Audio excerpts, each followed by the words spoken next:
coming home again? Do you think about me now and then? Yeah. Do you think about me now and then? 'Cause I'm coming home again. I met this girl when I was 3 years old, and what I love most, she had so much soul. She said, excuse me, little homie, I know you don't know me, but my name is Wendy, and I like to blow trees, and from that point, I never blow her off. Come from out of town, I like to show her off. They like to act tough, she like to tone them off and make them straighten up their hat, cause she know they soft. And when I grew up, she showed me how to go downtown. And at nighttime, my face lit up, so astounding. I told her in my heart is where she always be. She never mess with entertainers, cause they always leave. She said it felt like they walked and drove on me. Knew I was gang affiliated, got on TV and told on me. I guess it's why last winter she got so cold on me. She said, yeah, keep making that platinum and gold for me. Do you think about me now and then? Do you think about me now and then? 'Cause I'm coming home again. Home again. Do you think about me now and then? Do you think about me now and then? Oh, now I'm coming home again. Maybe we could start again. But if you really cared for her, then you wouldn't have never hit the airport to follow your dreams. Sometimes I still talk to her, but when I talk to her, it always seems like she talking about me. She said you left your kids, and they just like you. They wanna rap and make soul beats just like you, but they just not you. And I just got through talking about what trying to do, just not new. Now everybody got the game figured out all wrong. I guess you never know what you got till it's gone. I guess that's why I'm here and I can't come back home. And guess when I heard that, when I was back home. Every interview I'm representing you, making you proud. Reach for the stars, so if you fall you land on a cloud. Jump in the crowd, spark your lighters, wave them around. If you don't know by now, I'm talking about Chi-Town. Do you think about me now and then? Do you think about me now and then? 'Cause I'm coming home again. Home again. Maybe do you remember when fireworks at Lake Michigan? Oh, now I'm coming home again. Home again. Maybe do you remember when fireworks at Lake Michigan? Oh, now I'm coming home again. Maybe we could start again.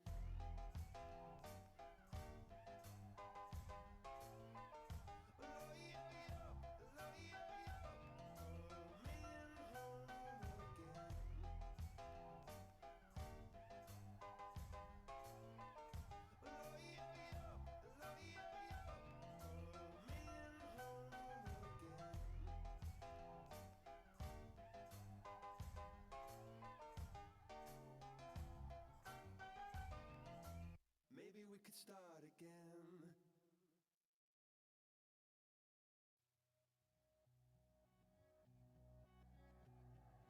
I'm gonna need you to raise your glass. I don't care what you put in it. Here's the nights that you can't take back. We live hard, but we love to laugh. And we all thought that we'd get rich fast. Hopped the plane out for greener grass. Found out the greenest cash don't compare to the friends that last. See, we won't forget where we came from. This city won't change us. We beat to the same drum. No, we won't forget where we came from. This city can't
Morning, Latasha.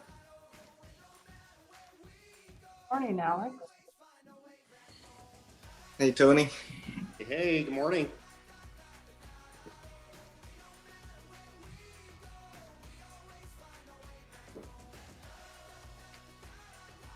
Hey, Shile. Morning. Ready to kick this thing off? Oh, heck yeah. I'm looking forward to this. This is just so fantastic.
don't take but two to have a little soiree. If you're in the mood, sit tight right where you are, babe, 'cause I'll be at your door in 10 minutes. Whatever you got on, girl, stay in it. You ain't gotta leave the house to have a good time. I'm gonna bring the good time home to you. We'll have a house party. We don't need nobody. Turn your TV off. Break that boombox out. We'll wake up all the neighbors till the whole block hates us, and the cops will show up and try to shut us down. If you're gonna be a homebody, we're gonna have a house party. If you wanna be a homebody, we're gonna have a house party. Throw a neon t-shirt over the lampshade. I'll take the furniture, slide it out of the way. Shaking the floor, rattling the roof. We'll go to town right there in your living room. Let's have a house party. We don't need nobody. Turn your TV off. Break that boombox out. We'll wake up all the neighbors till the whole block hates us, and the cops will show up and try to shut us down. If you're gonna be a homebody, we're gonna have a house party. If you wanna be a homebody, we're gonna have a house party.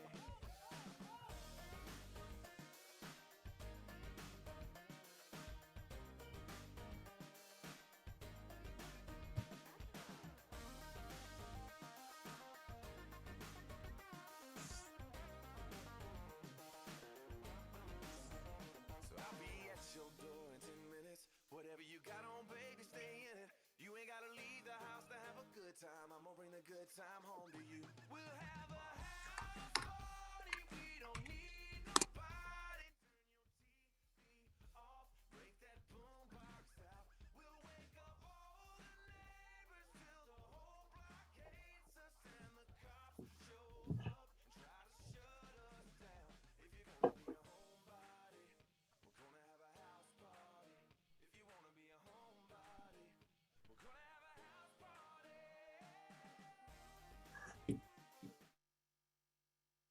Okay. Well, it's 9 o'clock, I think. So we are all set and ready to kick off our first ever Fair Housing Summit, brought to you by Oregon Realtors, Oregon Mortgage Bankers, and our presenting sponsor, RMLS. For those of you who don't know me, my name is Jeff Wyron. I am the Oregon Realtors 2022 president, and I'm also president and managing principal broker at Premier Property Group, based in Lake Oswego. We're grateful to have you here to learn and dialogue with us this morning about fair housing issues within the state of Oregon. It's exciting to have realtors and mortgage bankers collaborating on these kinds of issues. We do want to ensure a productive civil conversation for everyone. So please keep that in mind as we go through our morning today. Attendees who post any inflammatory, disrespectful, or unrelated messages or opinion within the chat will be removed from the summit without a refund or any continuing education credits. So I know that nobody that's listening to me right now would do anything like that. This is a respectful dialogue that we're about to engage in, and we appreciate you complying with that. So thank you all for engaging in this event with a spirit of learning and respect. Today, we're going to hear from industry experts on fair housing from many different perspectives. We'll start with historic and legal items, and then we'll zoom in on Oregon and what you should know for your business. We hope everyone who joins us leaves today with some new insights and things to consider. Before I hand it off to Tony to introduce our first presenter, we have a quick word from our presenting sponsor, RMLS.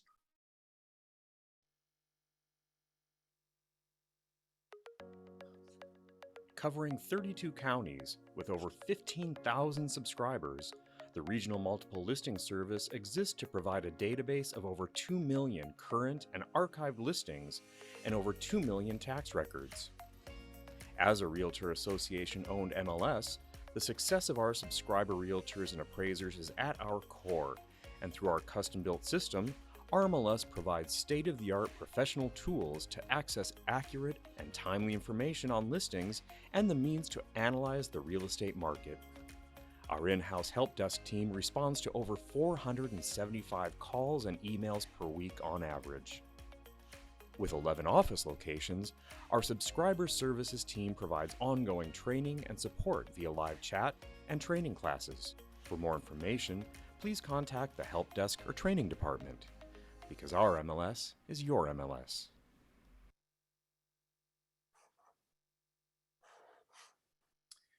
Good morning. My name is Tony Kelly, and I'm here today as the incoming Vice Chair for the Oregon Realtors Diversity Key Committee and Principal Broker at Keller Williams Realty Portland Premier.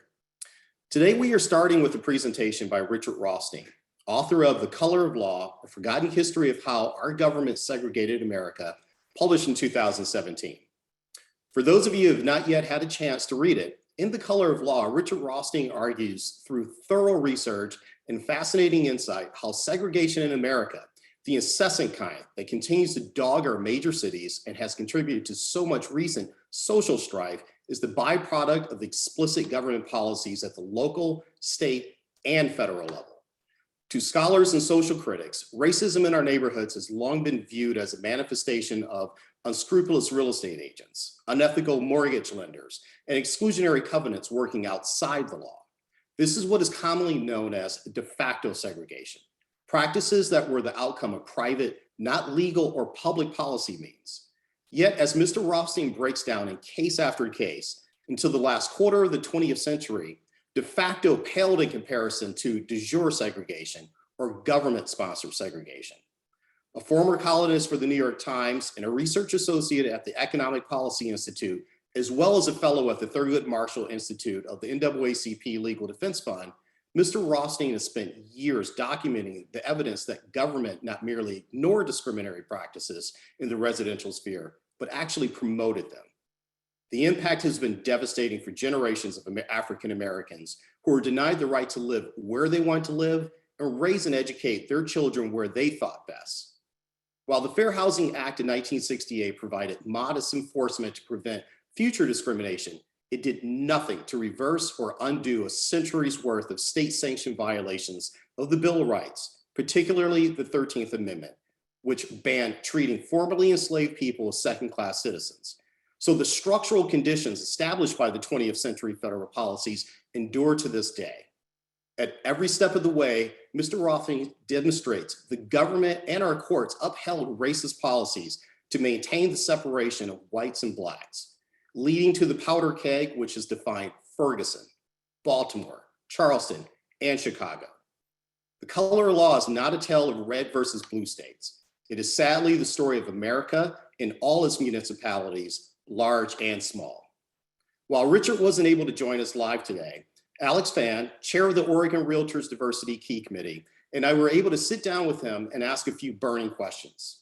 Please join me in welcoming Richard Rothstein.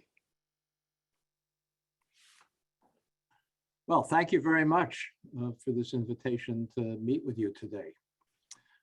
As you all know, in the 20th century, we had a civil rights movement in this country. It began by challenging segregation in law schools, and then it went on to challenge segregation in colleges and universities. And then in 1954, as you know, it succeeded in persuading the Supreme Court to abolish legal segregation in elementary and secondary schools. And that Supreme Court decision gave impetus, stimulus, inspiration to a new civil rights movement of activists. They engaged in marches, in demonstrations, in civil disobedience. People lost their lives in that struggle. Others were severely injured. But by the end of the 1960s, the Brown versus Board of Education inspired movement succeeded in persuading much of the country that racial segregation was wrong, that it was immoral, that it was harmful both to blacks and to whites, that it was incompatible with our self-conception as a democratic society. With that understanding, it succeeded in ending segregation in public accommodations, restaurants, for example, in public transportation, buses, for example. And then in the wake of the assassination of the Reverend Dr. Martin Luther King Jr., it succeeded in ending ongoing future discrimination in the sale and rental of housing, if it were enforced. It's not fully enforced, as you and your members know, but if enforced, it would prohibit ongoing discrimination in the sale and rental of housing. But yet, the civil rights movement then ended and left untouched the biggest segregation of all, which is that every metropolitan area in this country is residentially segregated. I've lived in many of them. Every one that I've lived in had clearly defined areas that were either all white or mostly white, clearly defined areas that were either all African American or mostly African American. How could it be? If we persuaded much of the country that residential segregation was wrong, immoral, harmful to both blacks and whites, incompatible with a democratic society, how could we leave untouched the biggest segregation of all? I've lived in many, many metropolitan areas in the course of my long life. Every one that I've lived in had clearly defined areas that were either all white or mostly white, clearly defined areas that were either all black or mostly black. Well, partly, I think the reason we left this untouched is because undoing residential segregation is a lot harder than undoing the other forms of segregation that we fixed. If we pass an ordinance prohibiting segregation in restaurants, the next day anybody can go to any restaurant. We can pass as many ordinances as we want prohibiting segregation in neighborhoods, and the next thing things wouldn't look much different. So what we've done, all of us, and I mean all of us, blacks and whites, liberals, conservatives, Democrats, Republicans, Northerners, Southerners, Easterners, Westerners, adopted a national rationalization, an excuse we give ourselves for failing to redress the biggest segregation of all. And that rationalization goes something like this. We tell ourselves that the segregation of colleges and universities and schools and public accommodations and public transportation, that was all required by government. It's a civil rights violation of the Constitution. If the federal government, for example, was requiring segregation of trains that crossed the Mason-Dixon line, that was a Fifth Amendment violation, something that we as Americans have an obligation to fix. If state and local governments were requiring segregation of public accommodations, that's a 14th Amendment violation, something we also have an obligation to fix. But residential segregation, we tell ourselves that's something entirely different. That's something that wasn't done by government. It was done by private, bigoted homeowners who wouldn't sell or rent to black families in white neighborhoods. Or maybe private businesses, real estate agencies, banks, developers that discriminated in how they carried out their purely private sector activities. Or maybe we tell ourselves it's just because people like to live with each other of the same race. We feel more comfortable that way, and so we self-segregate. We choose segregated neighborhoods. Or maybe we tell ourselves it's just an income difference issue. On average, African Americans have lower incomes, family incomes than whites, not in every case, but on average. And so there are many African Americans who can't afford to move to middle-class neighborhoods. All of these individual, bigoted, discriminatory, but not governmental actions is what created residential segregation. And we tell ourselves what happened by accident can only unhappen by accident. It's not our obligation to do anything about it because it's not a constitutional violation. Well, let me give you some background on me and what I was doing and how I came to this work. Prior to writing this book, The Color of Law, I was a writer about education policy. I really knew very little about housing. I was an education columnist, and I understood in the 1990s and 2000s, early 2000s, or maybe some of you were too young to remember those days, but in the 1990s and 2000s, we had a national education theory that was shared across the spectrum, Democrats and Republicans alike, that the reason that African American children achieve in school at lower levels than white children, we called it an achievement gap. The reason they achieve at lower levels is because teachers of black children are lazy. They don't try very hard. And if only we could force teachers to try harder, the achievement gap would disappear. I thought this was a ludicrous theory, but we enacted it into law in 2001, the No Child Left Behind Act. The act required that children be tested every year, that the scores be reported by race and income. And the theory of the law was that if you did that and showed teachers that their Black children were achieving at lower levels than white children, they would be so ashamed they would try harder and the achievement gap would disappear.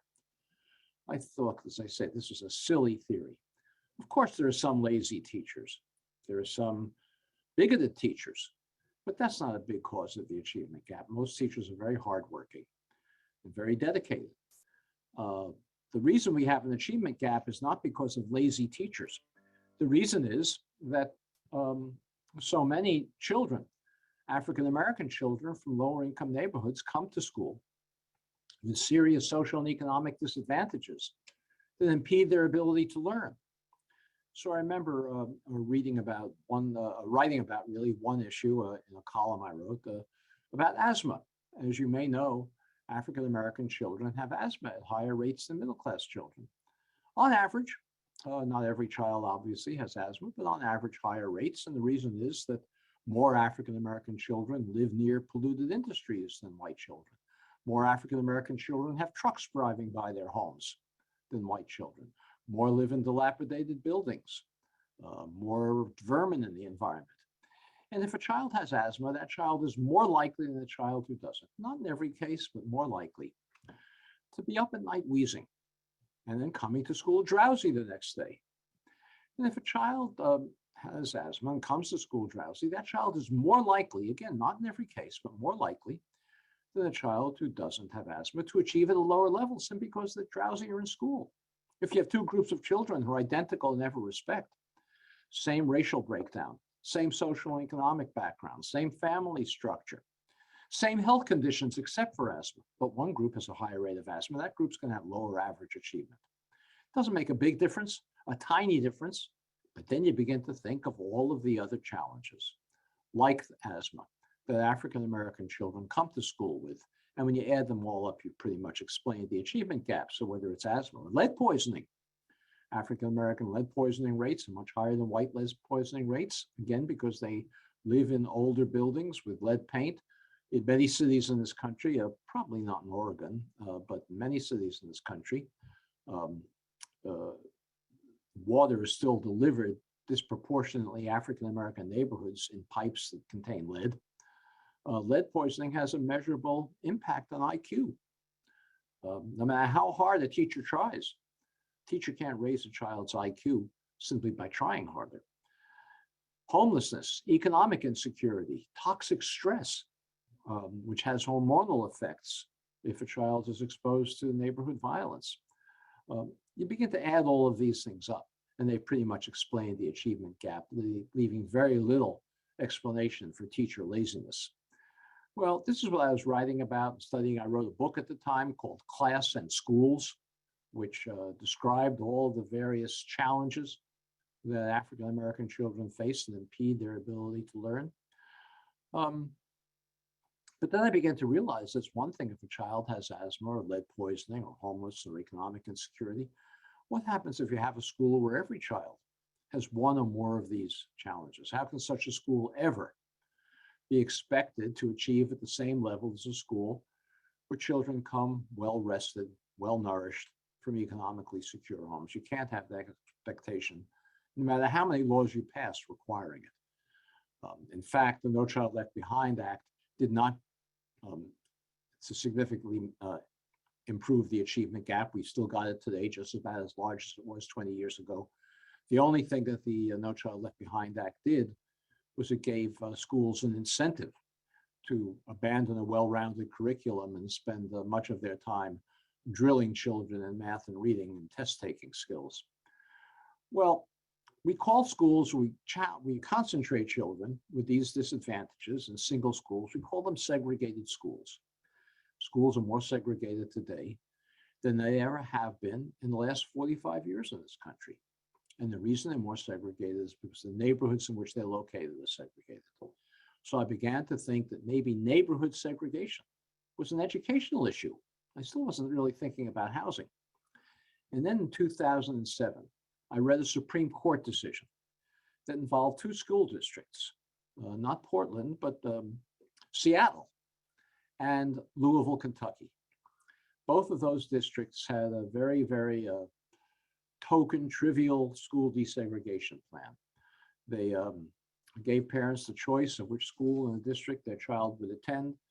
But if the choice was going to intensify segregation, that choice wouldn't be honored in favor of a choice of a child a parent who didn't do that. So if you had an all-white, mostly white school, and both a black and a white child applied for the last remaining place in that school, the black parent would be given some preference, help to desegregate the school. Well, the Supreme Court evaluated this program, denounced it, said you couldn't do such a thing. The decision was written by Chief Justice John Roberts. The Chief Justice explained, he said, it's true, the schools in Seattle and Louisville are segregated. But he said the reason they're segregated is because the neighborhoods in which they're located are segregated. And he said the neighborhoods were not segregated by government.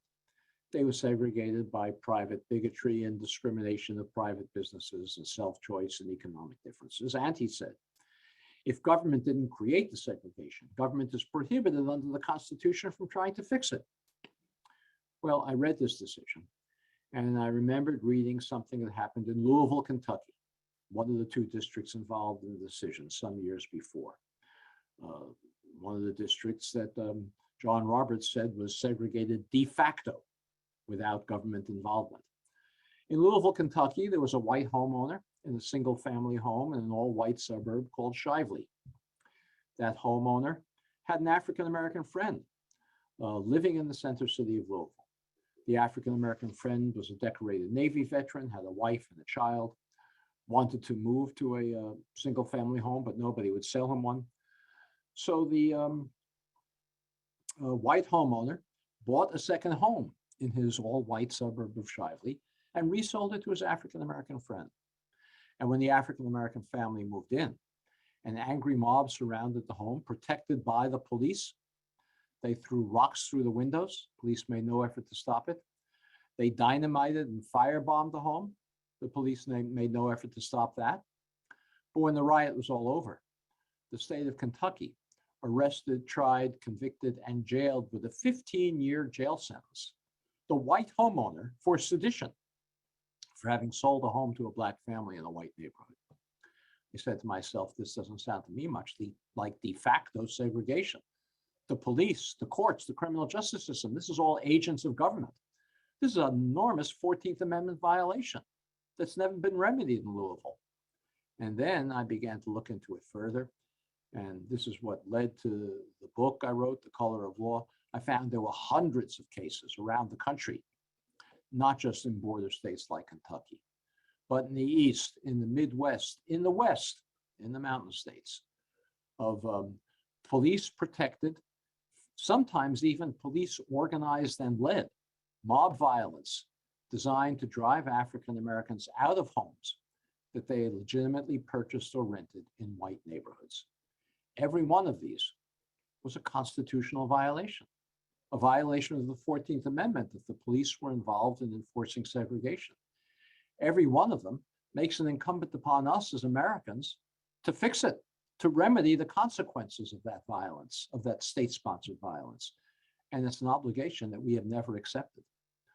Well, I began to look into it further, and I found that there were many, many other federal, state, and local policies that were designed to ensure that African Americans and whites could not live near one another in any metropolitan area in this country. So let me describe just a couple of them in the brief time we have together today. Perhaps the most powerful one was an action of the Federal Housing Administration and Veterans Administration in the immediate post-World War II period, mostly directed for returning war veterans, but for others as well. It was a program designed to move the entire white working class population out of urban areas into single-family homes in all white suburbs. This is how that suburb that I described in Louisville, Kentucky was created as an all-white suburb. It was a deliberate policy of the federal government. At the time, we were an urban country. We weren't a suburban country. There were very few suburbs in the immediate post-World War II period. And if there were suburbs, working and middle-class families weren't living in them. It was for the affluent. We were a manufacturing economy, and the factories needed to be located near deep water ports or railroad terminals to get their parts and ship their final products. So if you had a factory district that was employing both black and white workers, they all had to live in broadly the same neighborhood so they could walk to work. They didn't have cars, maybe take short streetcar rides. So we had broadly integrated neighborhoods in many parts of the country at that time. Not the West Coast, by the way, I'll come to that later, but in many parts of the country. And the federal government embarked on a program designed to move the entire white population out of those areas into single family homes in all white suburbs to create a white noose around urban areas. It was a racially explicit program. You're familiar with these developments. They are all over the country. Perhaps the most famous of them, I write about this in the book, is on the East Coast, Levittown. It was the largest of them. 17,000 homes in one place, east of New York City, an enormous project. The builder, Levitt, could never have assembled the capital to build this project on his own. No bank would be crazy enough to lend the money to do it. They thought this was a nonsense idea. Who's going to want to live in these kinds of places? We're not a suburban country. No bank would give him the loans to do this. The only way he could do it was by going to the Federal Housing Administration and Veterans Administration, submitting his plans, the materials he was going to use, the architectural design, and a federally required commitment that he never sell a home to an African American.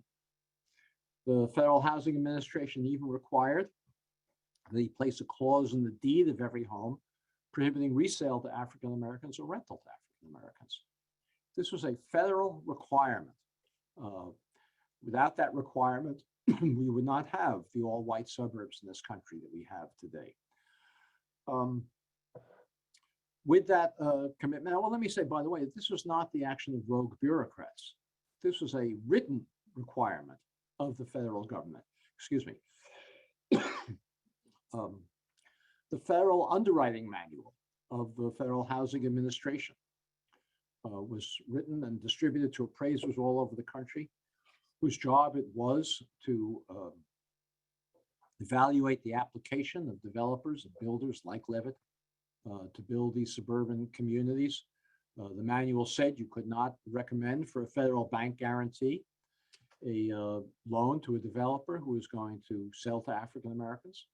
The manual went so far as to say you couldn't even recommend for a federal bank guarantee a loan to a developer who's going to build an all-white project if it was going to be located near where African Americans were living. Because in the words of the manual, and I'm quoting, that would run the risk of infiltration by inharmonious racial groups. That's what the federal policy manual said.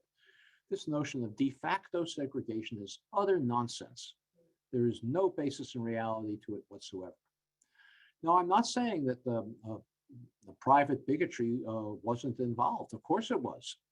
The real estate industry in particular was determined to discriminate against African Americans. The National Association of Realtors, I think at that time it was called the National Association of Real Estate Boards, had a code of ethics that prohibited the realtors from selling homes in white neighborhoods to black families. So I'm not suggesting that there wasn't private discrimination involved. Of course it was. It was very, very prevalent. But the Constitution doesn't care whether private persons were discriminatory. What the Constitution requires is the federal government not to honor that discriminatory instinct. William Levitt, the example I gave before, he was a bigot. He wouldn't have sold to African Americans if he had the choice. He said he wouldn't. He said he would never sell to an African American if he had the choice, but he didn't have the choice. He had no ability to raise the money to build this on his own. And if the federal government had fulfilled its constitutional responsibilities and said to William Levitt, yeah, we'll guarantee your bank loans, provided you sell homes on a non-discriminatory basis, he would have had to do that or not build the development at all. So his private feelings were irrelevant. And that's why the notion of de facto segregation is nonsense. It's not that there wasn't private discrimination, but it was allowed to flourish and required to flourish by unconstitutional government action. Well, those homes in these suburbs all across the country were inexpensive in the post-World War II period. They cost about, $8,000-9,000 a piece. In today's money, that's about $100,000, maybe a little bit more than that, twice national median income. Any working class family can afford to buy a home if it has a job. In the post-war boom economy, both blacks and whites had jobs, could afford to buy a home for twice national median income. In today's money, as I said, that's probably about $120,000.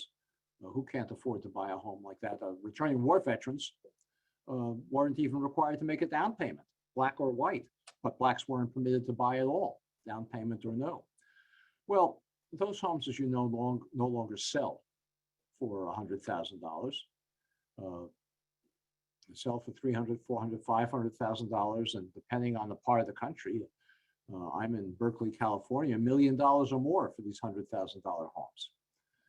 The white families who were subsidized by the federal government to buy these homes gained over the next couple of generations equity from the wealth they gained as their homes appreciated. They used that equity, that wealth, to send their children to college.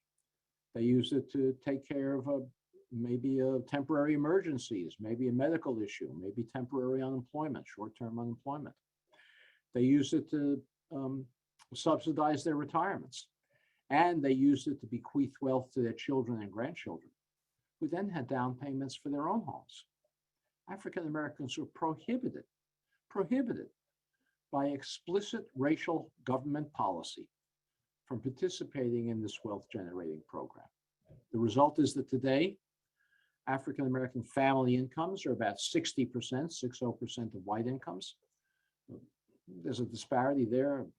It's a whole different story behind it. Government was involved in that as well. But you would think if there's a 60% income ratio, there'd also be a 60% wealth ratio. People can save the same amount of money from the same incomes. But in reality, while African American families have incomes that on average are about 60% of white incomes, African American household wealth is only about 5% of white wealth. And that enormous disparity between a 60% income ratio and a 5% wealth ratio is entirely attributable to unconstitutional federal housing policy that was practiced in the mid-20th century, that every one of us has an obligation to remedy, and it will be costly to remedy, has an obligation to remedy, and it's an obligation that we have never accepted and that we must accept. Okay, let me say a few words before I close about the West Coast. There were very few African Americans on the West Coast prior to World War II. If you know the history of the migration of African Americans out of the slave-holding states into the rest of the country, you'll recognize what I'm talking about. The first great migration brought African Americans from places like Mississippi and South Carolina into Chicago and Detroit, the Rust Belt, and the eastern cities, but very, very few to California or Oregon or Washington. The great migration of African Americans to the West Coast took place beginning in World War II, when both African Americans and whites migrated to the West Coast to take jobs in war plants, shipyards, airplane factories in particular, and other war plants. They overwhelmed the communities where these war plants were located. And if the government wanted the ships and the planes and the aircraft carriers and the jeeps and the tanks to be produced, it had to find housing for these workers. And so it did. Everywhere there were war plants, not just on the West Coast, but throughout the country, the federal government built housing for war workers. And everywhere it segregated it, creating segregation where it hadn't previously existed on the West Coast because there weren't enough African Americans here to segregate. In California, which I'm more familiar with than Oregon, but I know that the same thing went on in Oregon. In California, the federal government built 5 housing projects for war workers in San Francisco. 4 were for whites only. 1 was for African Americans. That one project became the African American neighborhood of San Francisco that hadn't previously existed as a segregated place. Across the bay in so-called liberal Berkeley, um, just south of the Richmond shipyards, giant Kaiser shipyards that built many of the Liberty ships during World War II. Those shipyards attracted 100,000 migrant workers, black and white.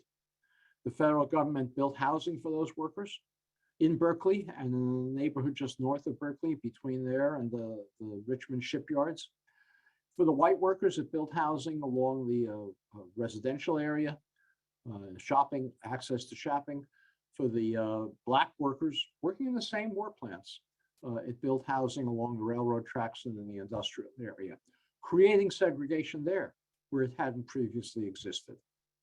Well, there were many, many other policies that the federal government pursued to create segregation. I'll mention one more, and that was public housing. Not only the housing that was built for war workers, but public housing that we call public housing today. Most of us misunderstand it. We think that public housing is something for poor people. Lots of single mothers with children, lots of young men without jobs in the formal economy. That's not how public housing began in this country. Public housing began in the New Deal during the Depression, during the Roosevelt administration. It was not for poor people. It was for working class families who could afford to pay the full cost of housing in their rent. We had a 25% unemployment rate during the Depression. Unemployed people weren't permitted into public housing. You had to have a good job and a stable income to get into public housing. The reason the public housing was built was both to create jobs for construction workers and to provide housing for people who couldn't find it because there was no construction really being done of private housing in the Depression. Well, everywhere at the Public Housing Works Administration, the first federal agency to ever build public housing for civilians, everywhere it built it, it created segregated projects, separate projects for whites, separate projects for African Americans, creating segregation frequently in those communities I described before, which hadn't previously been segregated. In the great African American novelist, playwright, Langston Hughes, I'm sure many of you have heard of him, and I hope many of you have read him. In his autobiography, called The Big C, I'm sorry, no, called, his autobiography was called The Big C. He describes how he grew up in an integrated downtown Cleveland neighborhood. We don't think of downtown Cleveland that way today. He said in high school, his best friend was Polish. Said he dated a Jewish girl in high school. It was an integrated high school and an integrated neighborhood.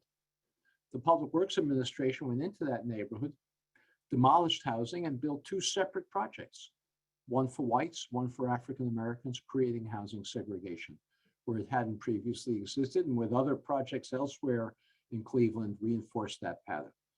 Same thing was true all over the country. This is how segregation in many places was created and reinforced. Well, the policies to redress segregation are well known, no mystery about them. For example, we need an affirmative action program in housing to remedy the unconstitutional segregation that the federal government imposed. The federal government should be buying up housing, buying up homes in these segregated suburbs that it created, and reselling them at deeply discounted prices to African American working and middle class families who don't have the down payments to be able to afford housing in those communities because they have no inherited wealth to speak of from their parents and grandparents who got wealth from the appreciation and the value of homes that whites were able to do. At the lower end of the income scale, we have programs that reinforce segregation today that need to be reformed. The biggest program that the federal government has to subsidize housing for lower income families is the low income housing tax credit, a subsidy to developers to build housing for lower income families. That program reinforces segregation because most low income housing tax credit projects are built in low income segregated neighborhoods, reinforcing that segregation. They're built there because land is cheaper. Developers would rather build there because they don't have to hold a dozen community meetings explaining to people why They're bringing Black and brown people into their neighborhoods. And it's easy to rent apartments there because you can put a sign in the window and lower income families will walk by seeing a for rent sign. That should be prohibited. This priority we have for placing tax credit units in low income segregated neighborhoods. Not that we shouldn't put some there. Every community should have better housing, but we should place a much higher proportion in higher opportunity communities where families can have access to better jobs and transportation and grocery stores selling fresh food. We don't do that, not because we don't know what to do. We don't do that because there's no civil rights movement today, like the one in the 1960s that's making good trouble, in the words of the late Congressman John Lewis, to ensure that that happens. I'm hopeful that such a civil rights movement can emerge, that can make some progress on this issue. I'm not confident, but I'm hopeful. We had 20 million Americans participate in Black Lives Matter demonstrations in 2020, unheard of in American history. Most of that 20 million were whites, also unheard of in American history. We have had in recent years white elected Southern politicians running around the South, removing statues that commemorate the defenders of slavery, also unheard of in American history. We're having a more accurate and passionate discussion about race than we ever have had before. But unfortunately, that 20 million conducted those Black Lives Matter demonstrations, and then they went home. They put Black Lives Matter signs on their lawns and in their windows, and that was the end of it. What's needed is a new civil rights movement that can galvanize those people who do think they support greater racial equality into a new movement similar to what we had in the 1960s. Of course, the tactics will be different. Of course, the targets will be different to make progress in the redress of segregation. I hope when that happens that some of you will be part of it. And I want to thank you for your attention, and I look forward to taking your questions. Thank you. Thank you, Mr. Rothstein. Again, like I said, just very illuminating. So one of the things you discuss is, these are federal policies that created this huge wealth gap and income gap that we have today. And you mentioned how this goes back to the New Deal era. So on the face of it, these look absolutely 100% just patently unconstitutional. Were any of these policies tested in the courts? No, and the reason was that the only civil rights organization that was litigating civil rights issues in the 1930s was the NAACP. It eventually spun off the NAACP Legal Defense Fund. That's a litigation organization. It was a nickel and dime organization, had members in Black communities all over the country and whites as well. Actually, it was probably more pennies than nickels and dimes. And it got a grant to challenge school segregation. And it embarked on a 30-year program that ended with the Supreme Court decision, or actually 20-year program, I'm sorry, that ended with the Supreme Court decision of 1954.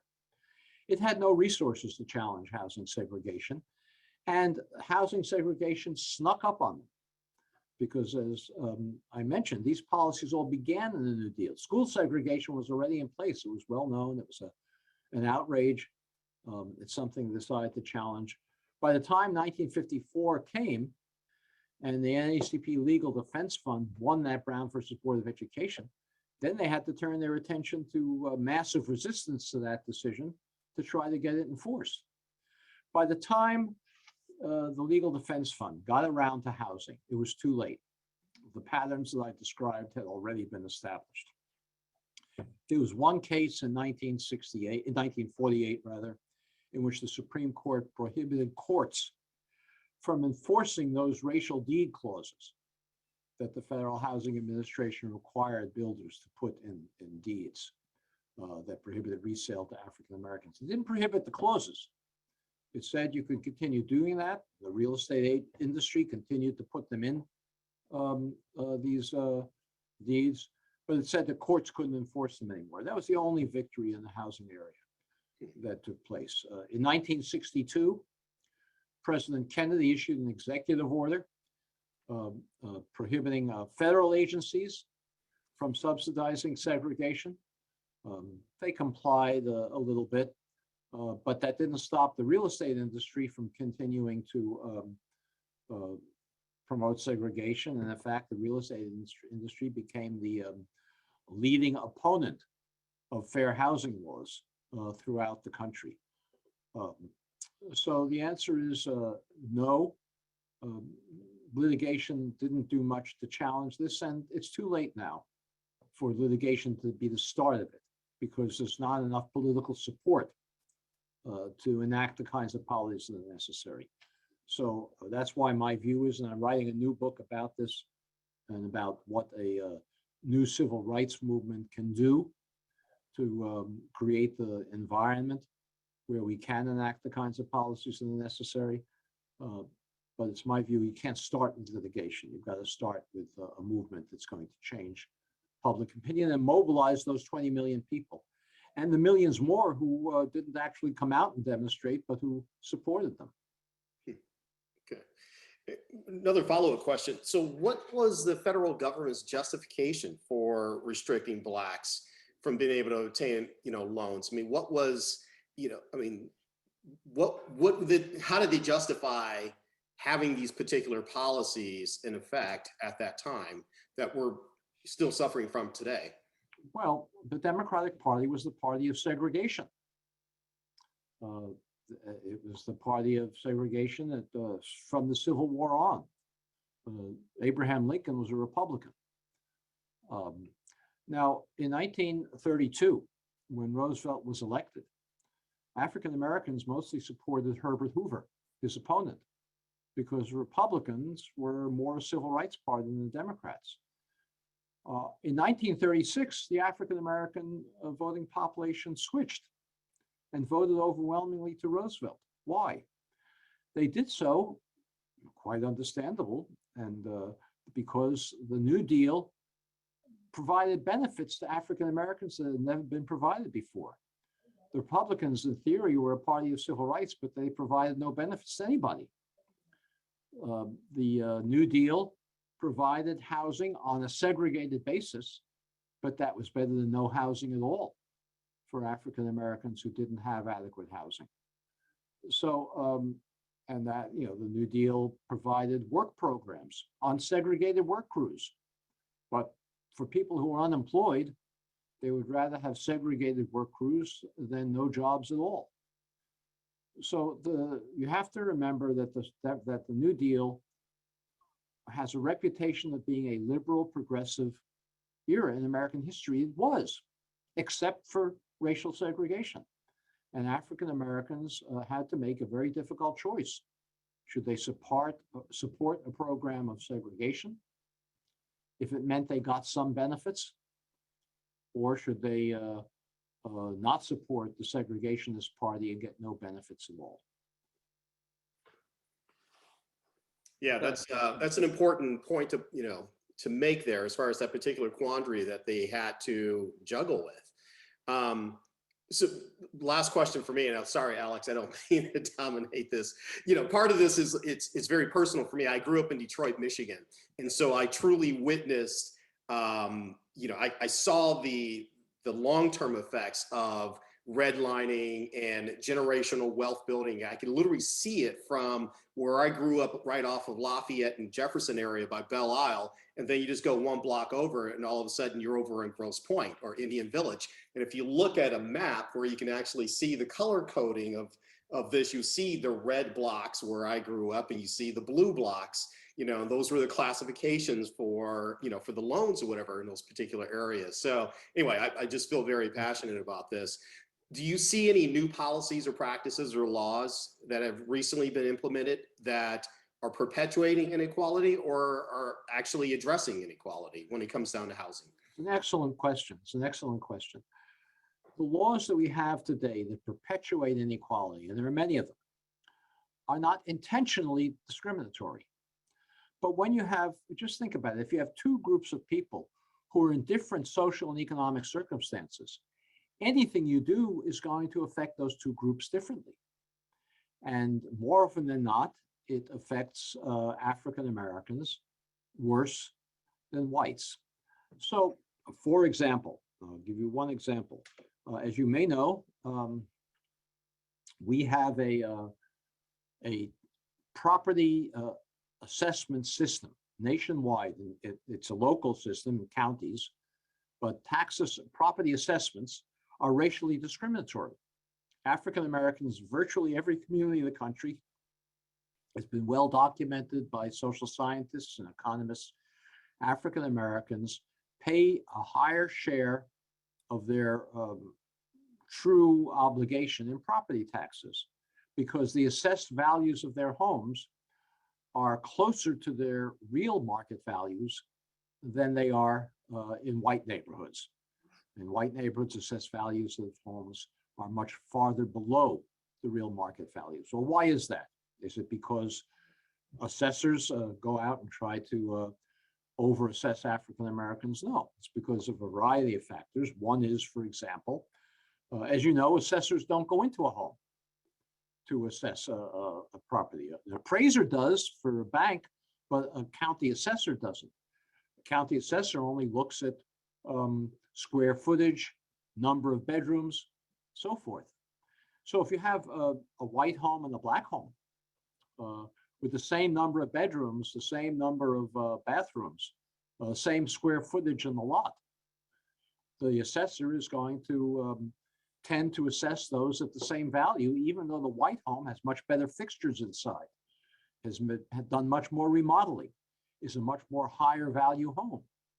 That means that the white family is paying property taxes at a lower rate relative to the value of their home than the black family does. Well, this is well known. Assessors acknowledge this.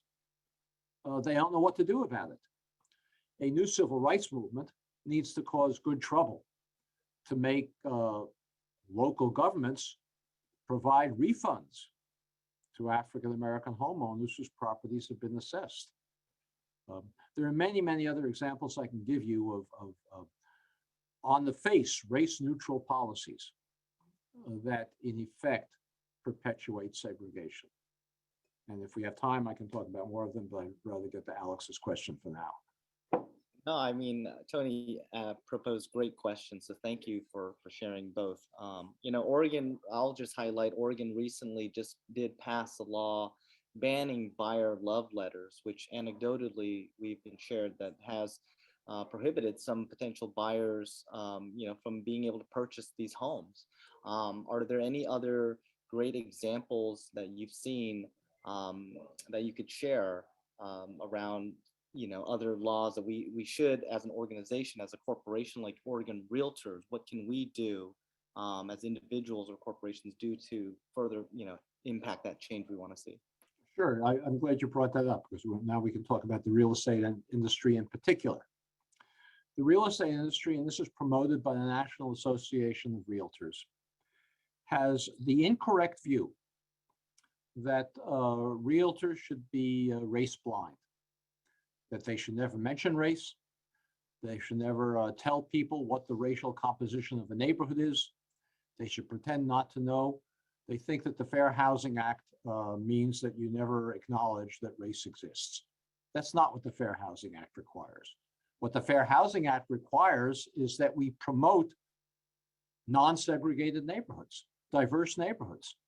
And the real estate industry should be steering families to the extent it can to desegregated neighborhoods, neighborhoods that are diverse, rather than pretending that they don't know anything about what the race of a neighborhood is. So that would be one thing. That would be a big step forward if the real estate agents would start to tell families that, you know, your children are going to be much better off in a diverse school. They're going to be prepared for work in the 21st century economy. They're going to learn to get along with others who aren't exactly like them in their backgrounds. That would be a big step forward. Now, you also know, and I'm sure you know this, that the real estate industry still suffers from an enormous amount of discrimination in the actions of many real estate agents, not all. You're familiar, I'm sure, with the Long Island Newsday expose. I hope all of your members are. And there's no reason to think that Long Island is any different from Oregon in this respect.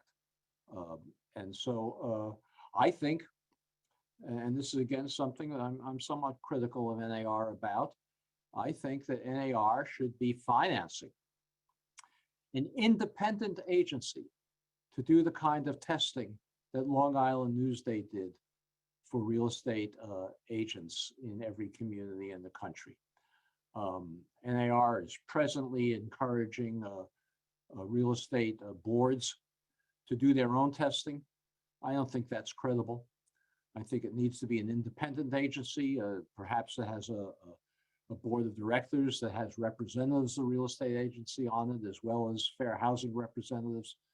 But we need to wipe out the ongoing steering and discrimination that exists in the real estate industry.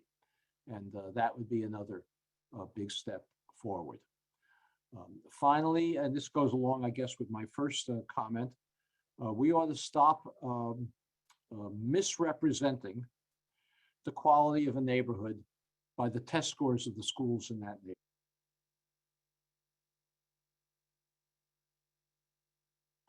Well, thank you very much for this invitation. Then a school that is allegedly high quality neighborhood by the test scores of the schools in that neighborhood. I think it's a violation of the Fair Housing Act for real estate agents, for websites of real estate agents to promote test scores of schools. As we know, test scores do not reflect the quality of the school. Test scores, as I indicated at the very beginning of my remarks, test scores reflect the social and economic backgrounds of the parents of the children. And you can have a school that's a much higher quality school that has lower test scores because the children come to school with more challenges than a school that is allegedly high quality because of high test scores. And all it's doing is passing through children who would achieve at high levels anyway. So this nexus between neighborhood quality and school test scores needs to be broken. And the real estate industry needs to do a much better job in breaking that nexus. This is widely known. I'm not telling anything you don't know, but the National Association of Realtors and affiliated groups are not doing enough to do something about what they know.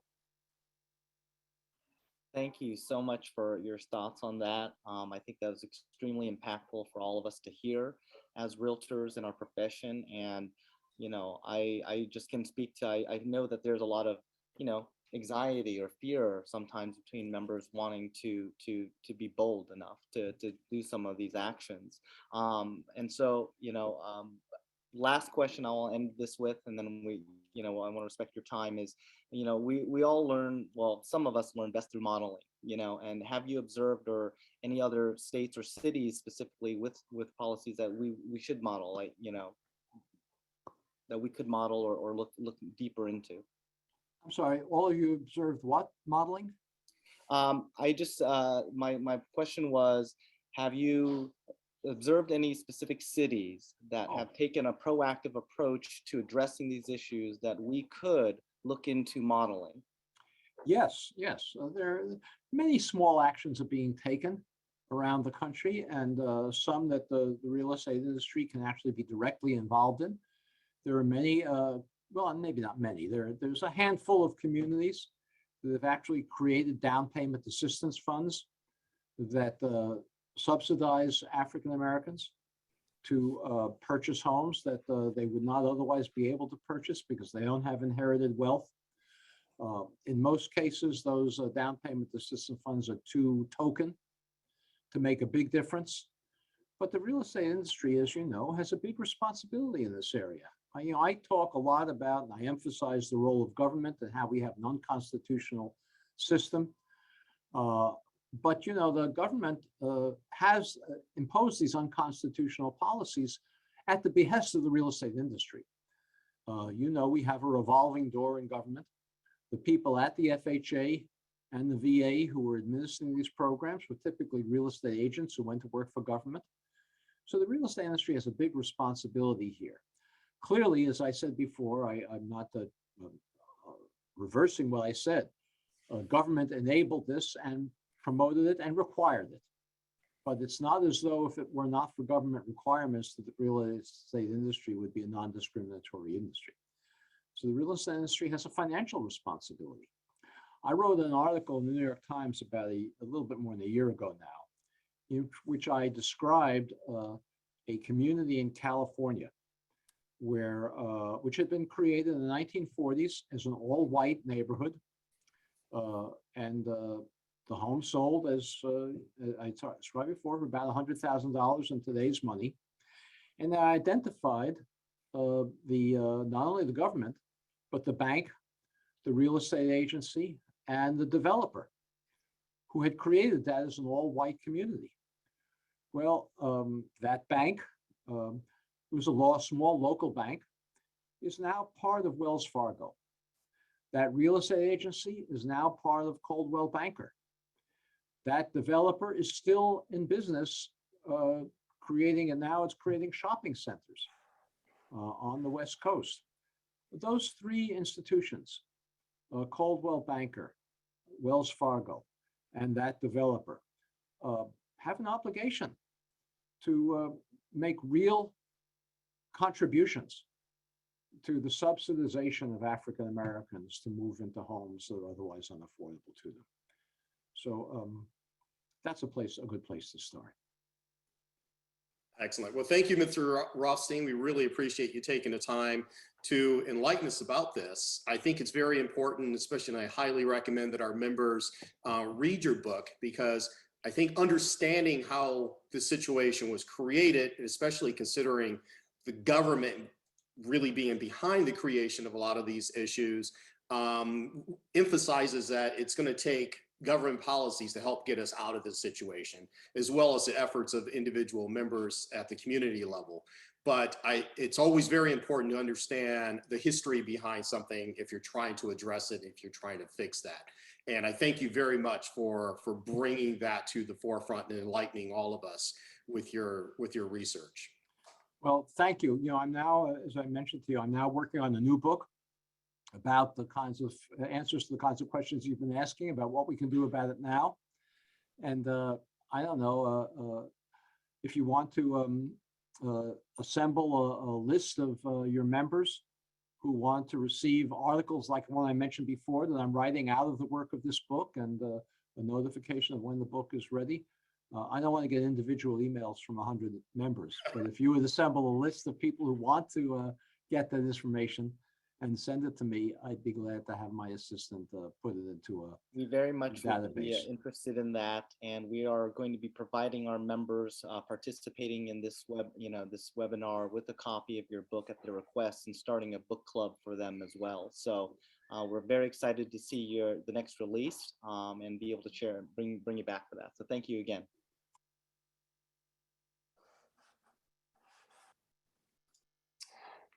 Wow. So as you can see, Richard shared some powerful insights, and I'm sure Alex would agree. We could have sat there and talked to him for another 2 or 3 hours, maybe another 2 or 3 days.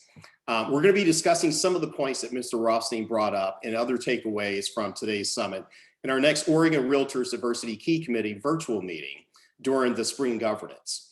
Realtors, watch for registration details in your inbox if you'd like to join the meeting gallery. Everyone attending will be able to request their free copy of The Color of Law and sign up for the book club by completing the Fair Housing Summit feedback form that would be posted in the chat and emailed to attendees after this event. You'll also be able to sign up for the Color of Law book club and Mr. Rothstein's newsletter. Highly encourage you to sign up for that. We're going to take a quick break, and then we're going to dive into a quick Fair Housing Essentials with the Fair Housing Council of Oregon at 10:05. Before you stretch, refill your coffee, check those urgent texts. Please take a moment to reflect on your biggest takeaways or aha moments from Mr. Rothstein's presentation. And if you're comfortable, please drop those in the chat. We've got some great feedback and some great comments in the chat. Let's keep it going. So I'll see everybody at 10:05. Thanks a lot. Just as a quick reminder, if you are putting anything in the chat, please make sure that you've selected everyone on who to send it to instead of just hosts and panelists, which will probably be the default setting. Thank you.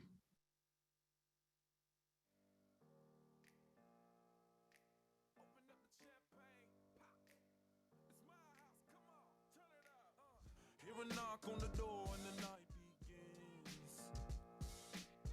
'Cause we've done this before, so you come on in.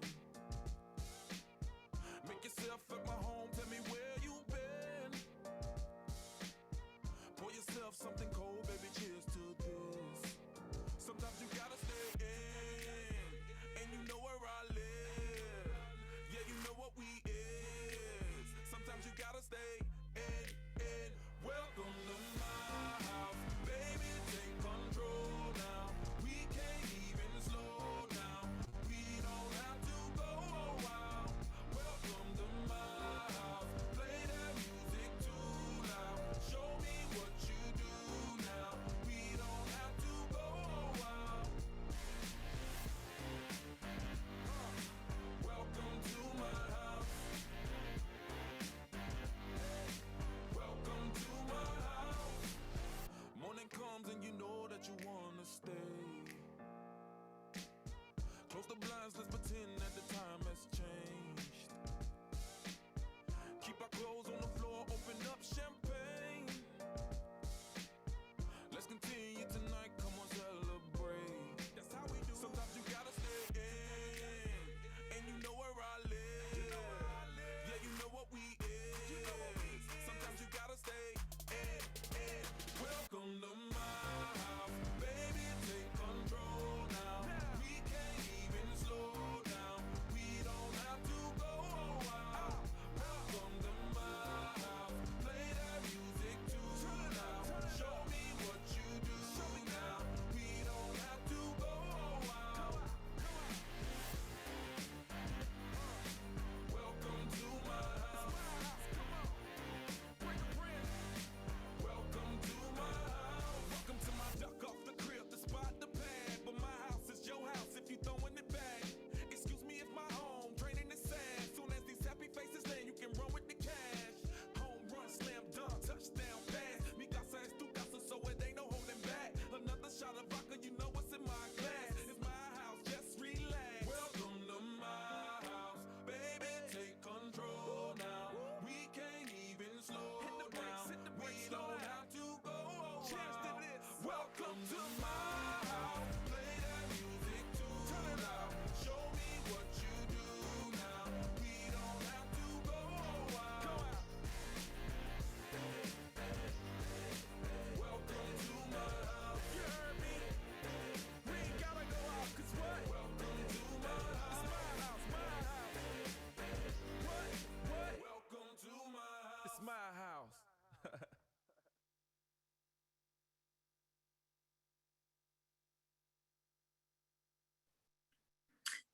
Hi, folks. We're so excited to see so many people here and so many people interested in fair housing.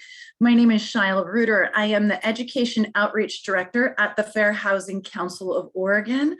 I'm also joined today by my colleague, Dario Hunter. Dario will be answering questions that you have about fair housing and our presentation within the chat and also within the Q&A. So please, if you've got questions that are coming up, enter them in the chat or in the Q&A, and Dario will get to those.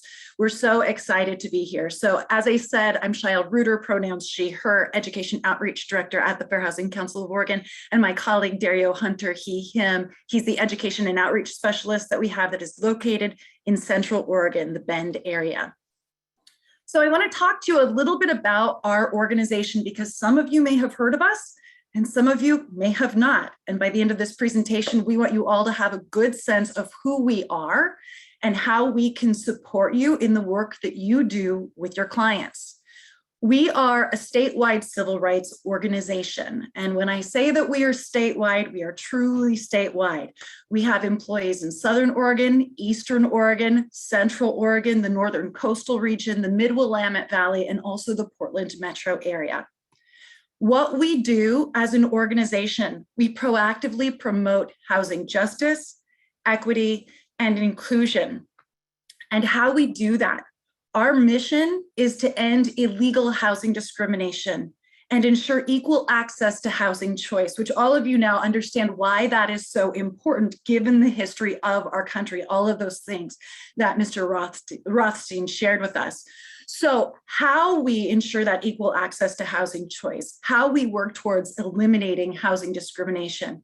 We do that through education. We do that through enforcement of fair housing laws. We also do that through public policy work as well. So education, what I want to say is we do have this education branch and we are able to do presentations about fair housing and fair housing for realtors. So after this presentation, if you think, I think my brokerage really needs a fair housing presentation, you can contact us and we would be happy to meet with you and talk to you about that. Also, we have the enforcement branch. So if you are working with a client that you suspect is being discriminated against, and we know that this happens, that maybe the seller finds out the last name of the buyer and the last name is of a different national origin. And then all of a sudden the seller goes cold on wanting to sell, even though that buyer has the better offer. We see that kind of a thing happen. I was doing a presentation in Southern Oregon just a few months ago, and one of the realtors told me I was selling a condo and the homeowner association president said, we don't want this condo sold to anybody that has an assistance animal, which that's related to disability, or anyone that has a kid. So we know that housing discrimination is alive and well in all types of housing transactions, including the purchasing and the selling of homes. The Fair Housing Council of Oregon, so we are a nonprofit organization, again, serving the whole state. And so what we're working to do is to identify and eliminate illegal housing discrimination through that education and enforcement. And also we are working to promote housing choice and usher in greater equity in Oregon's housing and rental markets. Now, this third point right here, FHCO embraces the role of realtors and housing providers who work with us to fulfill our mission. I want to drive that home. We are doing a lot of work right now with the Oregon Realtor Association, and we're so excited about that because we understand that certain groups of people have not had equal access to home ownership opportunities. And we've seen that throughout history. And we also see some of those patterns continuing today through discriminatory practices, advertising, acts within housing purchasing. And we know that there are realtors in this state who are interested in destroying that type of housing discrimination. And so we really embrace the fact that you can be change makers within this issue. So what are fair housing laws? Fair housing laws are civil rights laws that promote equal access to housing. So oftentimes when we think about civil rights, we think about Martin Luther King Jr. We think things like, I shouldn't be treated differently, like in my place of employment, or if I'm out at a restaurant because of my race or my color or my religion. Now, fair housing laws are that same set of laws, but applied specifically to housing. Now, 1964, when the initial Civil Rights Act passed, housing was actually supposed to be within that original Civil Rights Act.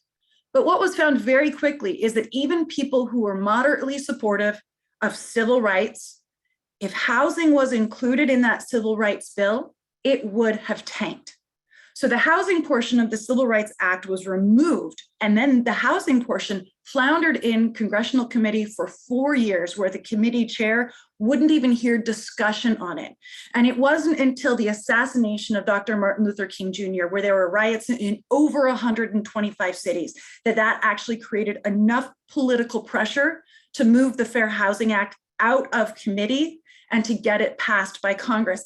And it passed within a week of the assassination of Dr. King. So what we know is that when there is political will to make change, that it is possible and it can happen very quickly. What the Fair Housing Act does is it makes it illegal for housing providers to discriminate against certain groups of people. So we call those certain groups protected classes. So how I like to think about the protected classes, we can think of them as a person's identity. So a person's identity that is protected because that identity is more likely to experience housing discrimination. So what is fair housing discrimination? It's a specific definition. It means treating a person differently in any type of a housing transaction because that person is a member of a protected class. So because of their protected identity. And what is fair housing, right? We're at a Fair Housing Summit. So when you leave today, I want you to understand actually what fair housing is. This concept, this idea, is the right of all people to be free from illegal discrimination in the rental, sale, or financing of housing. So let's talk about these protected identities. Now, what I will say is we have protected identities on the federal level, we have protected identities on the state level, and then different jurisdictions around the state will go on to add additional protected classes. So on the federal level, what we see are race, color, national origin, and religion. These were the first 4 protected classes that were added in 1968. Then in 1974, with the women's movement, we saw sex also being added as a protected class. Now, sex, the definition of that has expanded to include survivors of domestic violence, because the majority of people who identify as survivors of domestic violence also identify as being a woman.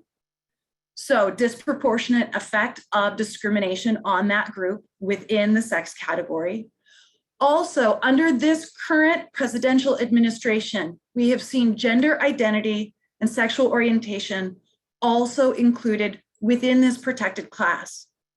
Prior to this presidential administration, those two were not actually included or protected on a federal level, and now they are. Familial status, so families with children, that is also a protected class federally. So interestingly enough, in the state of Oregon, before this was a protected class in the rental market, nearly 70% of landlords would not rent to families with children. So think about that. Think about that if you have kids or you've got friends or family members with kids. Imagine how difficult it would be to find safe, stable, affordable housing if 70% of the housing market is off limits. And frankly, we can pull up statistics like that for any one of these groups, which is why we have these protections in place. Disability also became protected in 1988 with the independent living movement, people moving outside of institutional settings and finding they didn't have equal access to housing choice within the community. Oregon goes on to add marital status. So if somebody's married, single, widowed, or divorced, it should not matter in a housing transaction. Source of income is also protected. So if somebody has, and this is mainly coming into play in the rental market. So if somebody has Section 8 or agency rent payments, other types of housing choice vouchers, landlords can't say, I won't rent to them because of this. Also, the legislative intent was to include other public benefits like TANF, SSI, SSDI. It's not expressly listed in the law, but we know that cases have settled in favor of that person that had the TANF, SSI, or SSDI and was discriminated against. And then also in the state of Oregon, sexual orientation and gender identity has been protected for quite some time. So, fair housing focus for realtors. The focus should always be on the individual's expressed interest and the specifics of the transaction involved, not about assumptions of that person based on their protected class membership. So for example, that homeowners association president who is required to follow fair housing law and obviously doesn't know it or doesn't care when he says, I don't want you to sell this unit to somebody with children or somebody with an assistance animal for their disability. That is very problematic because it is based on assumptions of what that person may or may not do or what their household may or may not do based on that protected class status. And that's the problem, is that with discrimination, there are assumptions that are getting made based on a person's identity that are not founded. So again, the focus should always be on an individual's expressed interest and the specifics of the transaction involved, not assumptions based on protected class membership. So let's talk about the Fair Housing Act's reach. Fair housing applies essentially to all housing. It applies to everyone. So literally everybody in this workshop right now, we are part of protected classes. We all have protections under the Fair Housing Act. And the Fair Housing Act applies at all times. And also when I say to everyone, anyone also involved in the housing transaction process is also required to follow fair housing law. So anyone that touches that housing process. So the fair housing perspective, what it is, housing consumers should always have the choice of where to live based solely on their qualifications. So somebody entered into the chat that there's, there are some states that are trying to pass legislation to take names off of housing transactions when people are, putting in bids on houses and things like that. And what we know is that's actually probably a really good idea because we see that discrimination happening. Banning those love letters was a first step towards that. I have somebody that I know within my life, and he is from India, and his wife is from China, and they have a child, and they went to buy a home. And when they put the offer in on the home, they had the much stronger offer by far than anyone else. They'd included a love letter, and the seller went with the other person, and the other person's offer was not a cash offer, and it wasn't a more lucrative offer. And from our perspective, given that there's so many protected classes in play for that couple and their child, that sort of becomes a red flag that it may be housing discrimination that's happening because that choice is likely not being made based on just solely the qualifications of the people who are wanting to buy. Also, perceptions versus intention. This is important to know. Just like with negligence, ignorance of fair housing law is not a defense. If it happens on your property or in your firm, it is your business. So fair housing issues that we see today. So I wanted to bring these forward. We see housing discrimination happening in rentals, sales, loans. We see a lot of housing discrimination happening with homeowners associations, not understanding that they also have to follow fair housing law. Of the calls that we get on our hotline, 50% are related specifically to disability. So in that case, where it's an issue with a disability, let's say that it's somebody that has bought a home and it's in a community with a homeowners association, like a condo, and they say all flooring must be carpet, must be rug. But the person that's moved in has allergies towards that carpet. And so they want to put in hardwoods, but the homeowners association continues to say no, but they need to make that change based on their disability. They have that right to ask for a shift to the policies or rules or procedures based on their disability. So a lot of HOAs don't understand this. A lot of people involved in the housing process don't understand that, but people living with disabilities do have that right. We also see that harassment is on the rise. I recently sat in on a listening session with realtors, and one of the realtors that was there shared that she had neighbors that lived next door to her for less than a year, and they were a gay couple, and they were increasingly getting harassed. And so within a year, they moved, and they had bought the home and then decided to move out and sell after only just a year. Steering, we see this happen often in real estate where people are steered towards specific zip codes, maybe based on their race or their color or their national origin, rather than being given equal access to housing choice, rather than having those options for, whatever type of housing they are interested in versus the realtor steering them towards specific opportunities.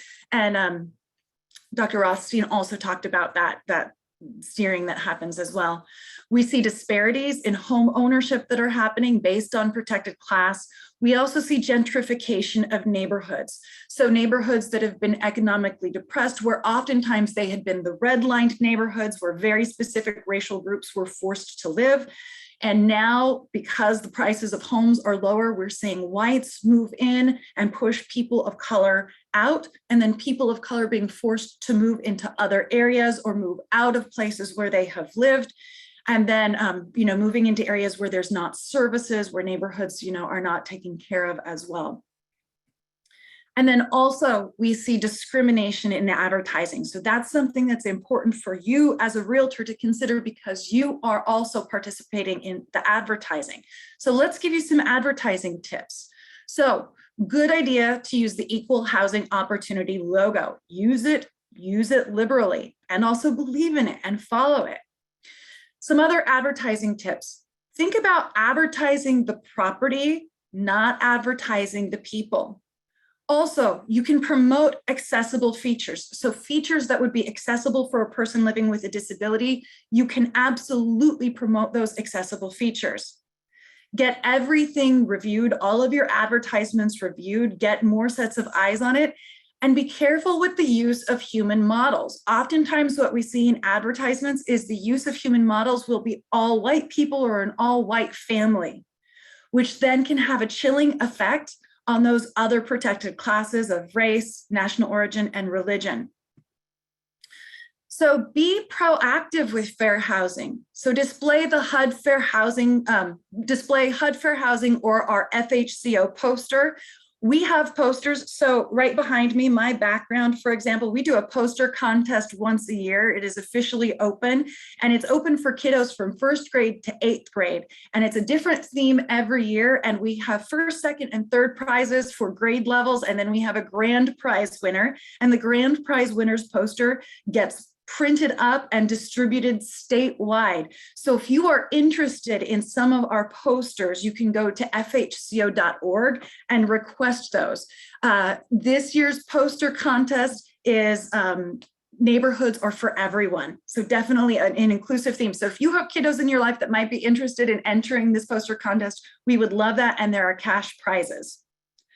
Also, use the HUD Fair Housing and Fair Lending logos liberally. Apply rules and your criteria consistently. So following procedures consistently oftentimes can help from unwanted or accidental discrimination. Also, follow your written policies and your practices as well. And if you haven't yet gotten those things reviewed by legal, it's a good idea to do that. So our organization, we are not allowed to give legal advice. That's not what we do. We give guidance and information about what fair housing law is, but it's always a good idea to get a set of legal eyes with a fair housing focus on your policies and your practices. So the basics of fair housing: people have the right to choose where they want to live.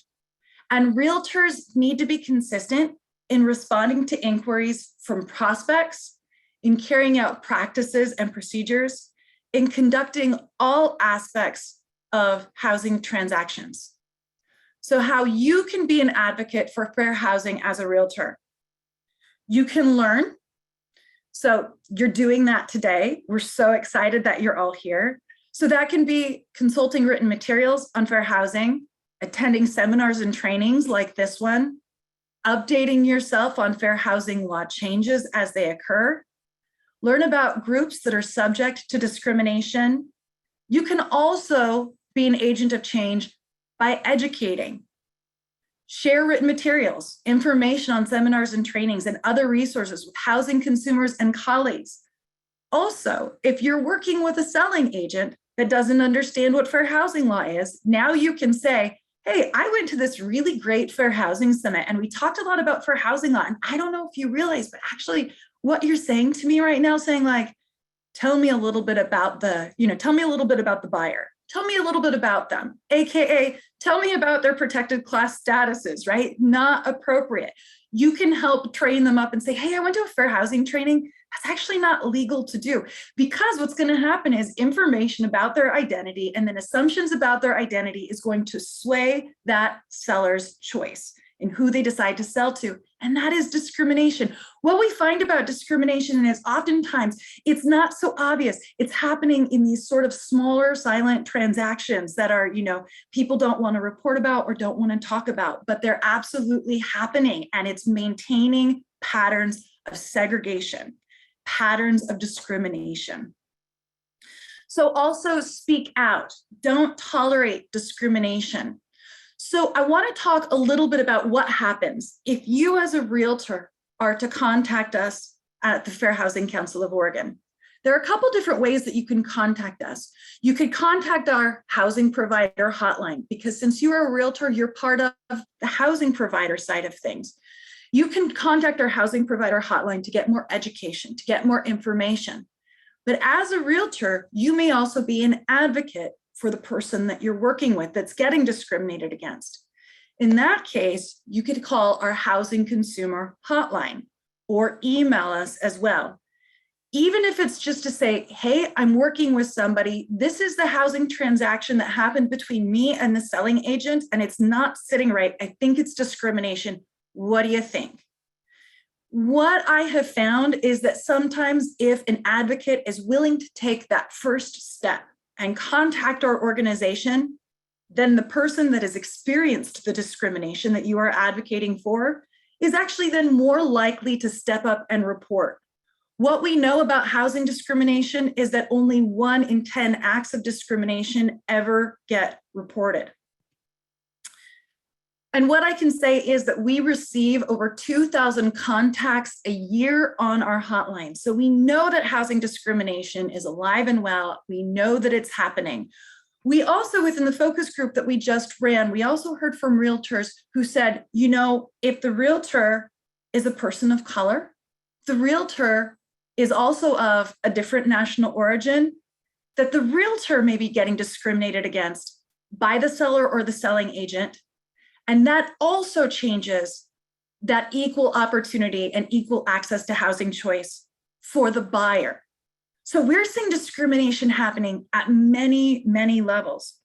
We hope that you decide to reach out to us. We hope you decide to engage with us. We are currently in process of creating more educational materials to really empower realtors, and also to create educational materials to empower buyers so that they know what their fair housing rights are within this process. And up here, you see our contact information. So easiest way to get a hold of us is just to email us at information@fhco.org, or of course, go to fhco.org and look for the advocate contact or the contact tab to report discrimination. So glad that you joined today for this presentation. With that, what I'm going to do is I'm going to ask that if you had an aha moment within this 30-minute presentation, I would love to hear about that aha moment in the chat, or what your biggest takeaway from this session is as well. And while you're doing that, I'm going to hand it off to Latasha Beal, Oregon Realtors Diversity Key Committee Vice Chair for 2022 and Principal Broker at Keller Williams Sunset Quarter, who is going to introduce our next session. Thanks so much, folks. Thank you so much, Shell. That was powerful. My takeaway, only 1 out of 10 incidences of this discrimination get reported. So wow, that's I hope we can change that number, folks. So building off the national history and laws driving fair housing as we know it today, we're now going to zoom in on Oregon and what programs are happening here. And here are some local practitioners talk about their thoughts regarding fair housing. So I'm really excited to be here today and talk with you guys about some of the resources that exist to help with down payment assistance and home buyer education. So joining us, we have Yesenia Juarez, bilingual loan officer with the Portland Housing Center, to tell us what programs Portland Housing Center offers. Well, I'll be talking a little bit more about what community groups around the state are doing to address some of these barriers and where you can find that information. We welcome questions from the audience, so please post them in the chat and we'll answer them at the end. When you are posting in the chat, please make sure it's to everyone so that we can all learn and share and grow together.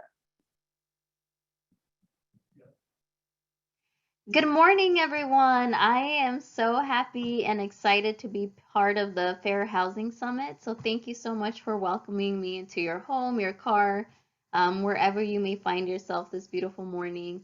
Today, I'm just going to be providing a high-level overview on the Portland Housing Center, our services, and how our programs are helping tackle housing inequity.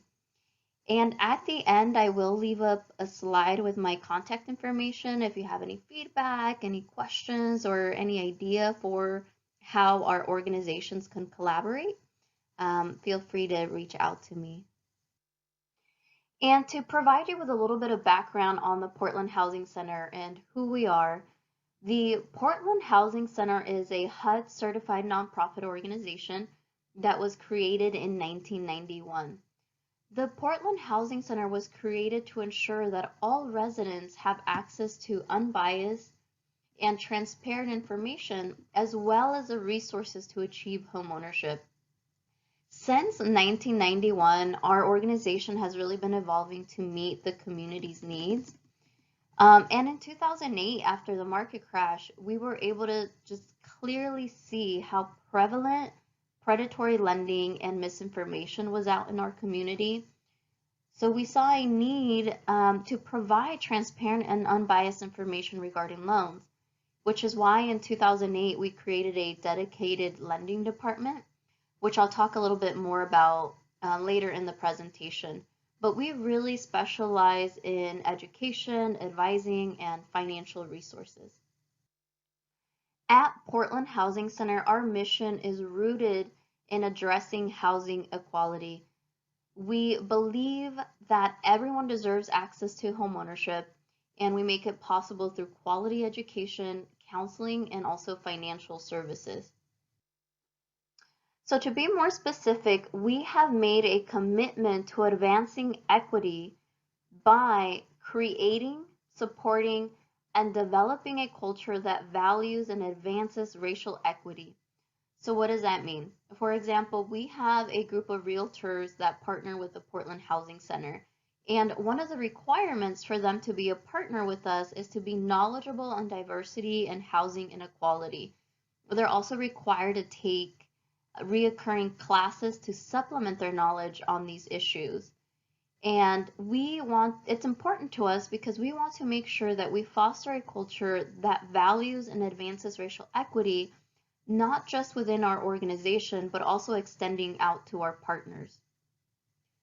Another commitment that I feel is one of the most important ones, especially in the work that we do addressing housing inequality, is providing programs and services that are responsive and reflective of the community needs. So for example, we currently manage a program called the North and Northeast Preference Policy. Some of you may have heard of this program.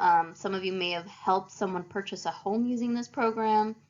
But the North and Northeast Preference Policy Program is a program that was designated to help people who have generational ties to the North and Northeast area, but due to gentrification were displaced. So this program offers them the financial resources to be able to compete in which is now a very high-priced area. Now that I shared a little bit background about the Portland Housing Center and our mission, I want to switch gears a little bit and talk a little more about our services and programs. At the Portland Housing Center, we have a home buying counseling services department, which is incredibly helpful for clients who are thinking of purchasing a home, but especially first-time home buyers. The Counseling Services Department is made up of HUD certified counselors that follow a client-centered approach with a culturally informed lens. So they meet clients where they are in their home buying journey. They meet with clients who are interested in buying a home or not sure if they are even ready to buy a home. When the counselors meet with these clients, they will assess the client's needs. They will look at income, credit score, savings, and debt. Based on all that information that they gather during their appointment, they will be able to create an action plan for the client. And the counselor is also going to check in with the client at least once a month to follow up on the action plan and connect them with any down payment assistance programs that can help them save as they're getting ready to become homeowners and take that next step, which would be financing. We found that this department is very successful for a lot of our first-time home buyers because it really also provides accountability and someone to help keep you motivated as you progress through your journey of homeownership. As part of the counseling services, we also provide a financial fitness education class, which is a 5-week course that helps clients to transform how they manage their finances and helps them prepare for successful homeownership. During this class, they're going to talk about goal setting, budgeting, saving, credit. So they'll talk about the 3 different credit bureaus and how different credit lines can affect your score. They'll also talk about debt, which they'll talk about debt to income ratio in relation to buying a home. And they'll also talk about consumer protection, which is really, really important. I also want to highlight that we do offer a culturally specific class. The reason that we created a culturally specific class is because research shows that your attitude about money and your relationship to money varies from culture to culture. So for example, I'm Latina, and in the Latino culture, there's a lot of mistrust towards financial institutions. So community lending is very, very common in my culture, and also known as cundinas and tandas. What community lending is, it's essentially a group of relatives or friends that come together, pool their money together, and give each other zero interest loans. So it was important for us to create a culturally specific space that enables learners to get in touch with cultural beliefs about money, which we found that it's a very important model for an effective practice in financial literacy. Another resource that we provide is the Home Buying 101. This is an 8-hour HUD certified class. We typically recommend that clients take this class closer to buying a home. This class gives clients a very holistic view of what happens from the moment that you meet with a realtor all the way to closing and escrow. So we have a realtor come in that talks about their role and what they do in relation to the client and submitting offers. We also have an escrow agent that comes in and talks about earnest money and what they can expect during that process. And also home inspectors. So why it's important for them to have a home inspector, what kind of things will a home inspector will be looking for, and also the difference between a home inspector and an appraisal. So we found that this class is helpful for clients closer to the end of their home buying journey. So they're either pre-approved or about to get pre-approved. At the end of this class, clients also receive a HUD certified certificate, which is helpful for, which is required for home loans like Home Ready, the Oregon Bond, and other down payment assistance programs that are out available in the community. And we are a multilingual organization. All of our services are available in English and Spanish. Our staff represents the community that we serve, so we have a very diverse staff.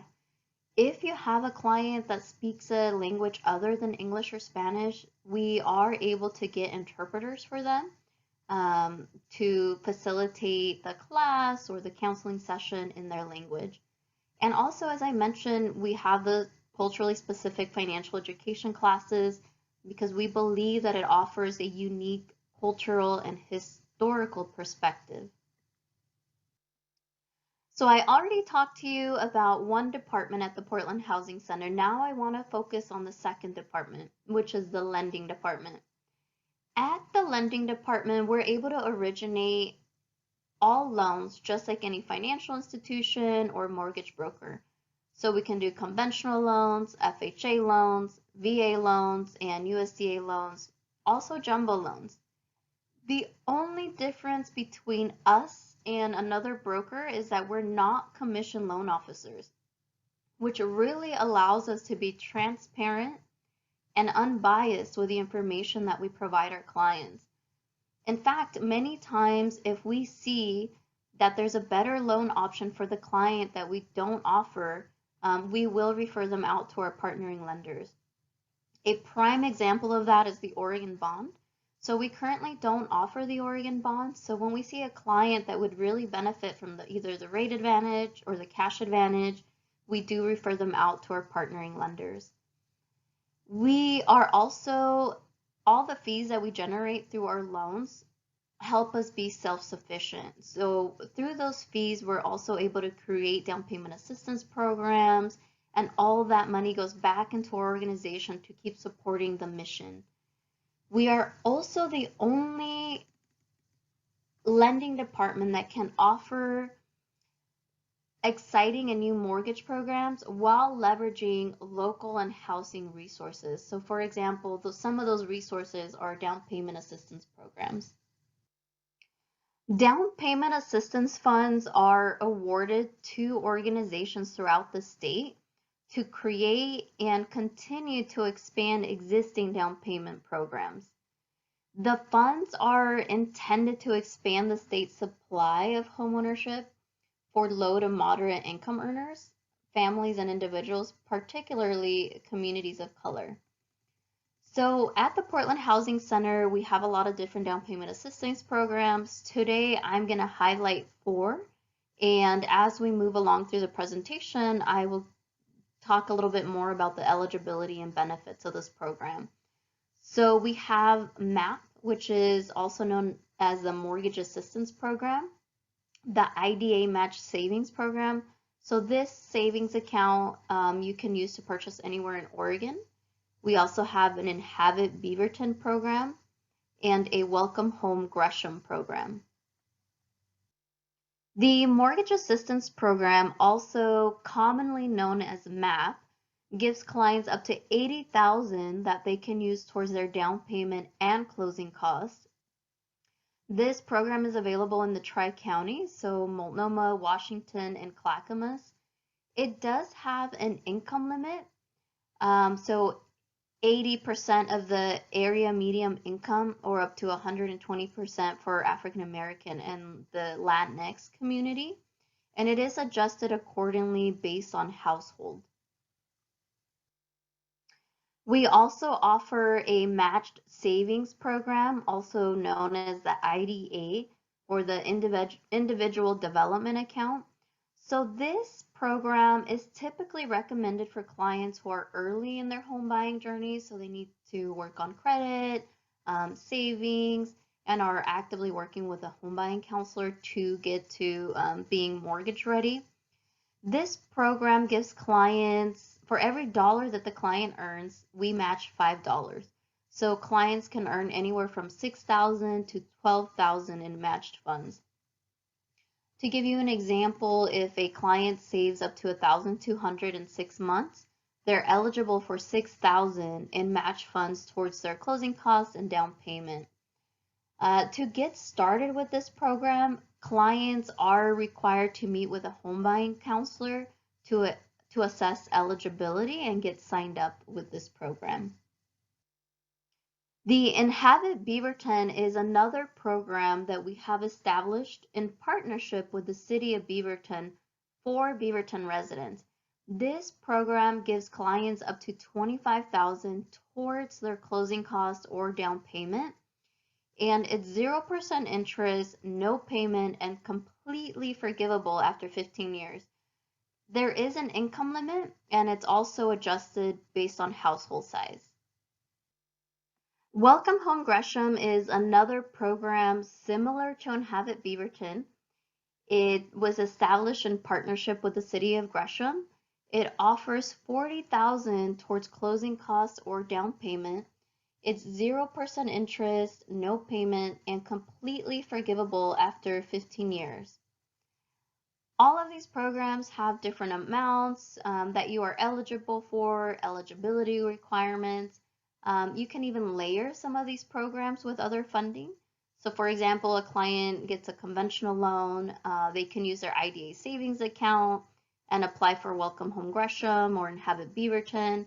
So a lot of the layering really helps clients get in a better position to compete in such a high-priced market.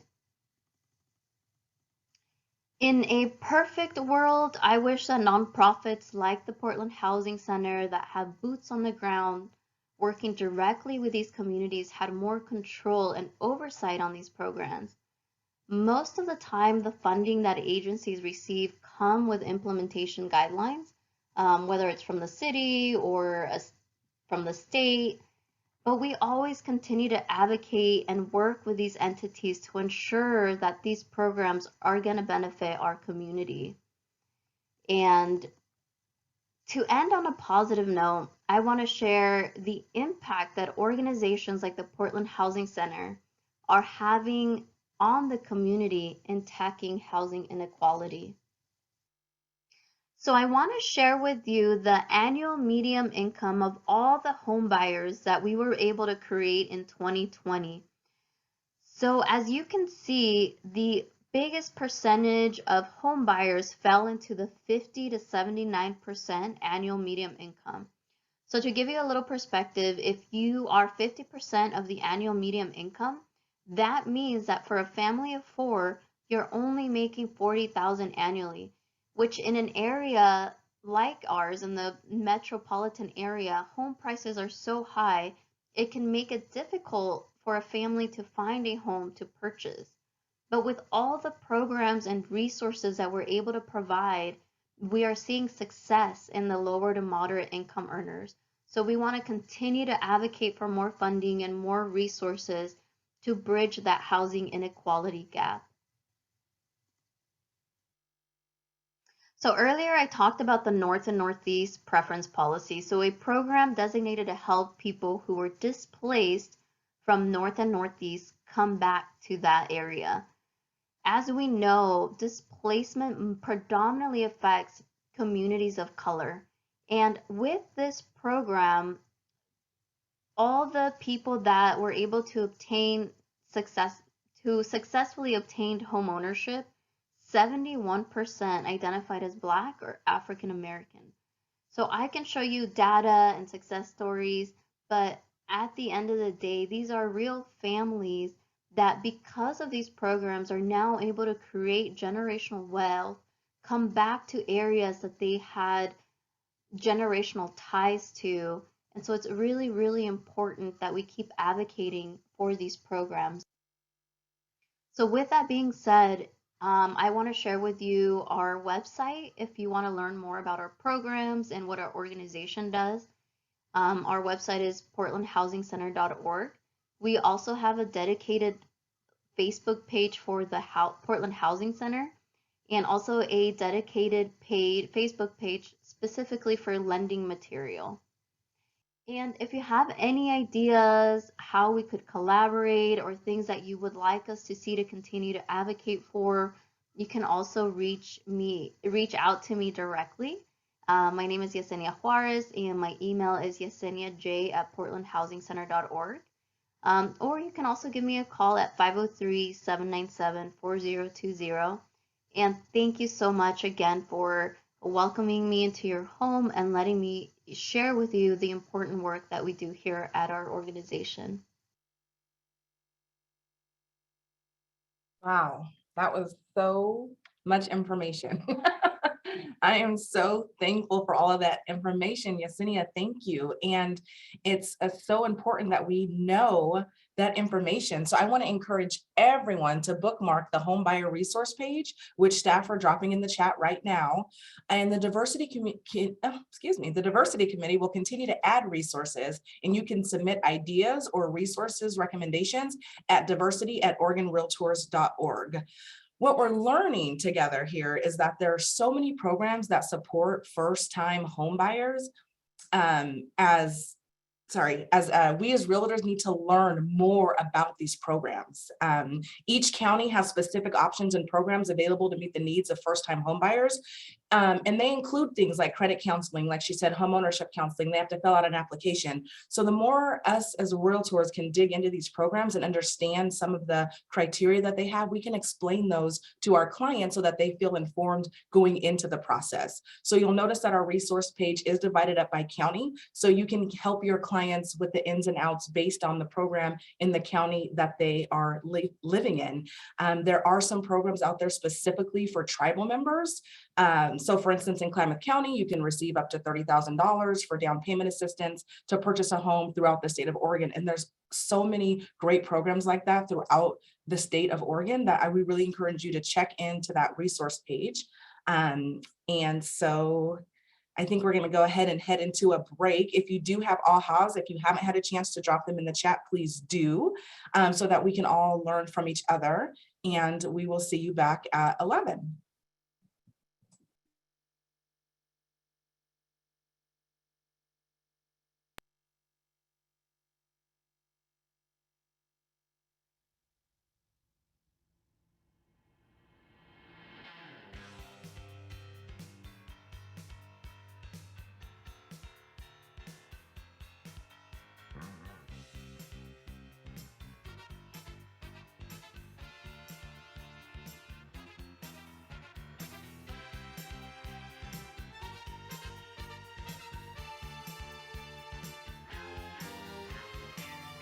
Father wears his Sunday best. Mother's tired, she needs a rest. The kids are playing up downstairs. Sister's sighing in her sleep. Brother's got a date to keep, he can't hang around. Our house in the middle of our street. Our house in the middle of our house. It has a crowd. There's always something happening, and it's usually quite loud. Our mum, she's so house proud. Nothing ever slows her down, and a mess is not allowed. Our house in the middle of our street. Our house in the middle of our house in the middle of our street. Something tells you that you've got to in the middle of our. Father gets up late for work. Mother has to iron his shirt. Then she sends the kids to school. Sees them off with a small kiss. She's the one they're going to miss in lots of ways.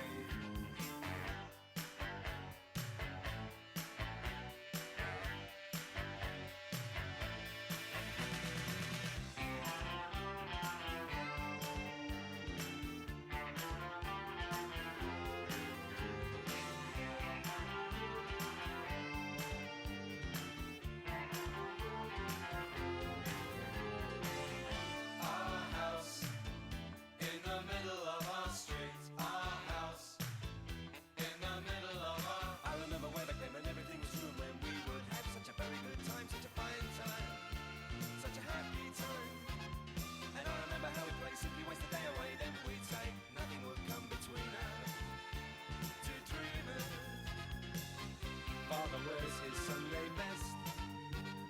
Mother's tired, she needs a rest. The kids are playing up downstairs. Sister's sighing in her sleep. Brother's got a date to keep, he can't hang around.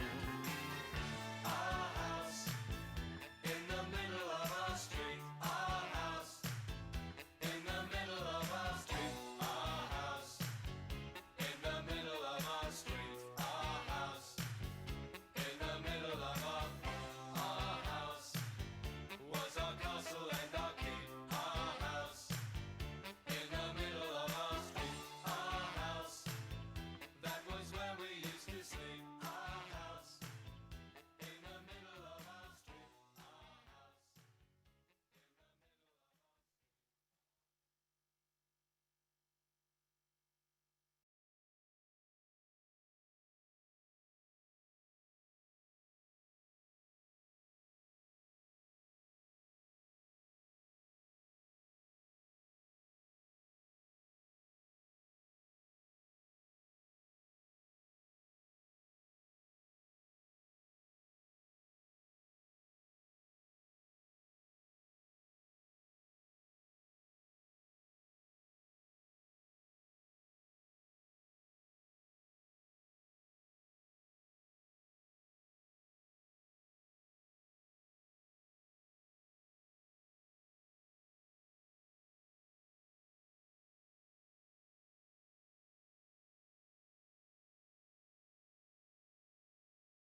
Hi, everybody.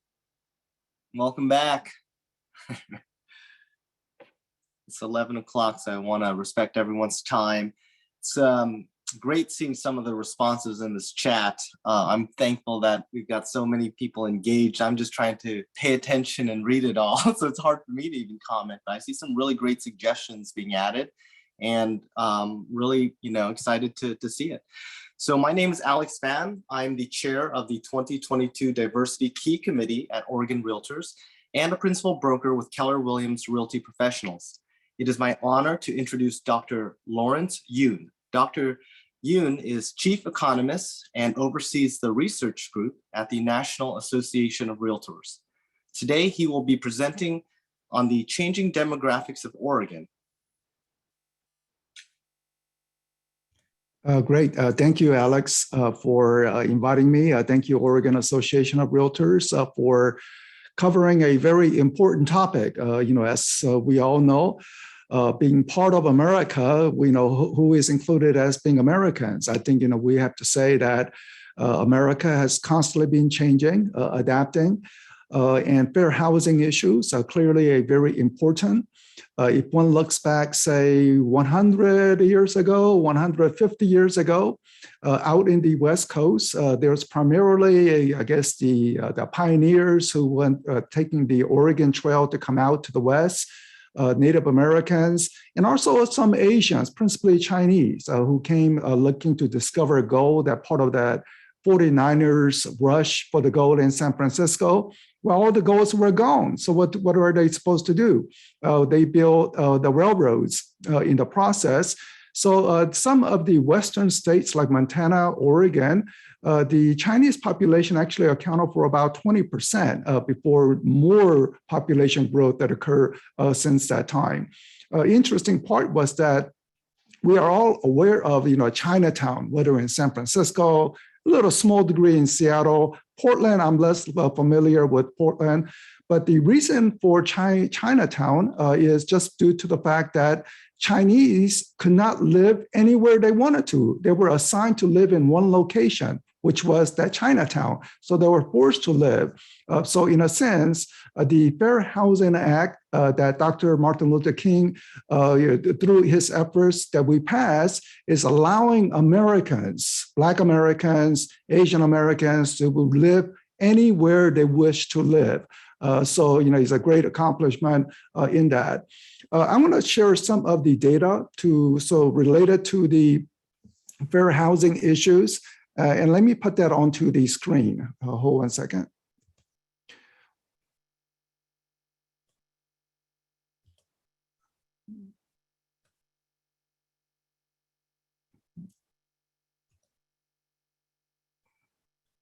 Almost there. Hold one second. There we go. All right. So let me first start with quite a staggering difference between homeowners versus renters. So this data is from the Federal Reserve. Everything you have minus everything you owe.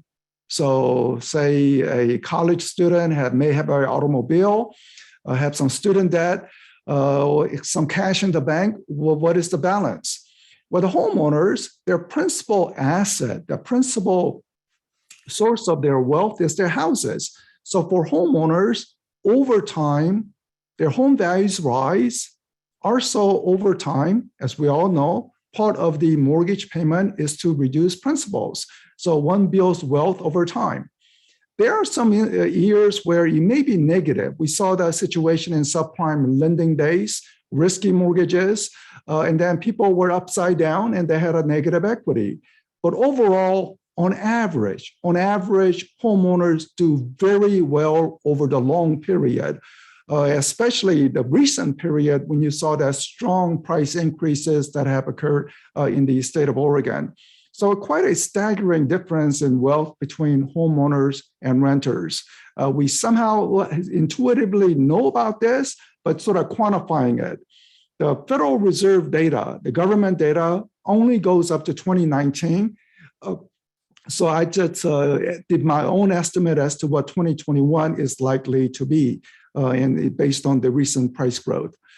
So and then this is the price trend in the major city in the Oregon, Portland metropolitan area. It actually covers the Vancouver, Washington as well, but you get a sense of the market.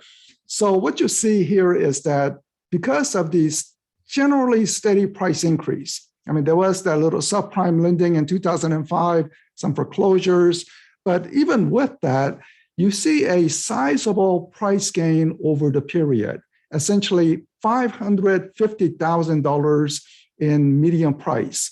So you look back in the year 2000, the median price in the year 2000 was around $180,000. So you wish you had purchased 3 or 4 properties back then so you can retire early, but we never know the future. But this is the overall trend and why homeowners are doing particularly well.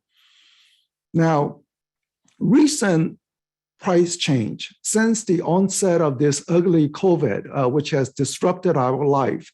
So if you look at 2020 first quarter, that is when the COVID was just beginning, the price increases in the several areas in the Oregon, prices were rising roughly 5%. Then even in the early parts, middle parts of 2020, something similar, then things began to really take off. And you see what's happening recently. The blue line is Bend, Oregon. I guess people are saying, well, if I can work from home, especially those people with jobs in San Francisco, a very expensive market, or Seattle, they said, I want to work from some vacation resort area like Bend, Oregon. So the prices in Bend, Oregon has really increased, 30% increase in the past 12 months. The rural areas are also doing well. So non-metropolitan areas doing decently. And then you see Eugene, Medford, and Portland. So Portland is the laggard, in fact, but still you say 18% price increase. Those are such a strong gain that you are witnessing. Somehow the sun has rotated and is coming into my eye. So let me just rotate my position just a little. So hold one second. Move my. Now I show that price change and wealth to put it in this context. Who is benefiting in terms of the wealth gain?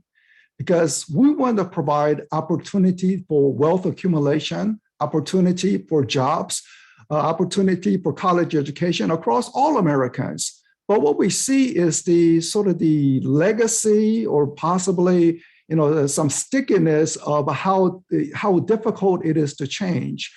So if you look at white Americans, non-Hispanic white Americans, their homeownership rate is roughly 75%. The bottom, Black American, African American, we know the history behind it. Sometimes redlining makes it very difficult to own a home. Sometimes just simple intimidation before the Fair Housing Act made it very difficult to acquire wealth. And the job opportunities were not widely available, and consequently, we see it being reflected in the home ownership rate. So home ownership rate for African Americans, you see it being under 50%. The Hispanic population home ownership rate is almost 50%. So it's almost 50%. Asian, in fact, you see the shortness of the data. It doesn't have a long history of data. And I want to thank for anyone engaged in Asian Real Estate Association, because they force Washington, Congress, administration to say, look, why is an Asian in the group? And Washington response was that, well, we have white, we have Hispanic, we have Black, and we have other. And Asians were saying that, please don't count us as other, please count us as Asian. And hence a census began to define a home ownership rate based on Asians or Pacific Islanders. So data began to pop out from 2016. But you see that Asians home ownership rate sort of in between, but still well below white Americans. So this is not to say, let's bring the home ownership rate down among the people who are at the higher level, but we want to elevate. We want to provide more opportunity so that the minority groups, Black, Hispanic, Asians can move and enjoy higher home ownership rate along with the wealth gain possibilities that would come along with it. Home ownership rate just within the Oregon, looks like the following. The green is the national home ownership rate, the green line. So this maybe you have while the orange line is for the state of Oregon. So the orange and the green almost closely resemble each other. So you can say Oregon follows the national trend. And then you have the blue, which is a little more fluctuation because the nature of the data collection is anytime you go into subset, there's more chance for some errors in measurement. So there's a little more fluctuation. So Portland is blue, and Portland tends to be generally below national as well as below the state of Oregon. Usually metropolitan centers, whether it's New York City, I am close to Washington, D.C., Chicago, you see lower home ownership rate in the cities. You have more younger population. Younger populations are more likely to be renters. They want that flexibility until some later point. But overall, the home ownership rate in the state of Oregon follows the national trend. Now, because of the price increases, we are finding that the monthly mortgage payment for a typical price in each of the region. So for example, the top line is in the West region, and it is based on the median price of $550,000, which is exactly what it is in Portland, Oregon. Seattle is a little more expensive, San Francisco, super expensive. Then you have Boise, in other parts out in the West. So the median price would clearly reflect what's happening in Portland, but look how much it is required to buy a home and the monthly payment that is required in the West or in Portland versus, say, the Northeast region, which is essentially the New England states, from New York all the way going down to Massachusetts and Maine. And the South is much more affordable. So if you live in the South, your monthly payment would be about $1,100, not $1,700, as is the case in Portland. In the Midwest, it's even more affordable. So this partly reflects the fact that first, I think there is some desirability to want to live in a more pleasing environment. And, the West region clearly offers that opportunity. I always say to my friends, most underrated region for just vacationing is the Oregon coast. What a beautiful, you just drive along the Oregon coast and just amazing beauty out there. So given that people's desire to want to live in a pleasant area, I think the West prices are getting elevated. And also the better jobs. You see many technology companies spread from San Diego, San Francisco, Portland to Seattle. That is also leading to higher income, which lead to people willing to pay higher home prices in part. But this also is implying that for many service workers, say people who are nurse, firefighters, teachers, this is very difficult to buy. And especially say new residents. Oregon is changing. 30 years ago, I think something like 97% of the population in Oregon were white. Today, the figure is 85%. As with every state, is constantly changing. So for the many new residents, they see the sticker shock of the price in Oregon, and it makes it very, very difficult to become the first-time buyers. And then if they don't participate, naturally, they cannot participate in the wealth gain. The other sort of more recent development is that mortgage rates are now at a 2-year high. Highest since the COVID began. So we go back all the way almost 2 years ago, mortgage rates were essentially, about 3.5%. Now it's already touching that, and it's forecasted to rise even further. So this will also hamper current renters from becoming first-time buyers. Again, emphasizing that if you look at the home ownership rate, who are the renters? Largely minority population. So they will have really difficult time in terms of converting into ownership when the prices are high and the mortgage rates are high. I'm discussing the market dynamics. I think you have other speakers going into more legal issues and so forth. So the last thing the minority community need to face, aside from market difficulty is any legal or say subconscious barrier that may be out there, appraisal barrier, whatever it is. That's the last thing that is needed, especially when the market forces itself is making it more challenging for minority groups to become homeowners in the current changing market dynamics. Now, let's go back in terms of the home buyers from 1981 to year 2021 part. We have this just because we've been doing a home buyer seller survey for many, many years. And when we go back, our first issue was back in 1981. That was our first issue. And when we compare 1981, which is green, versus the most recently completed year, 2021, we find that first-time buyer share is much smaller. This is partly due to the price gain. So if you are a homeowner, you are smiling, your wealth is rising.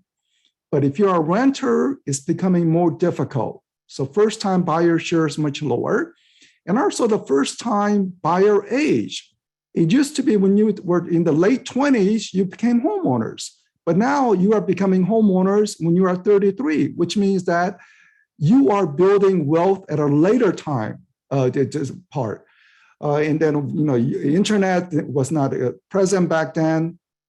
And then people who finance home, mortgages were even more widely available back then. So there's an increase in cash transactions. And the typical down payment right now is about 13%. When we ask first-time buyers about their experience, they're saying saving for down payment was the most difficult aspect of becoming a first-time buyer. They made some financial sacrifices. They did not go to restaurants. They did not go to Starbucks frequently. They tried to make some financial sacrifice in order to be homeowners. So we applaud that. We say, yeah, they're making some sacrifices to save up for down payment. 28% of the recently successful first-time buyers receive loan or gift from families and friends. Good. I'm glad that people are able to help out.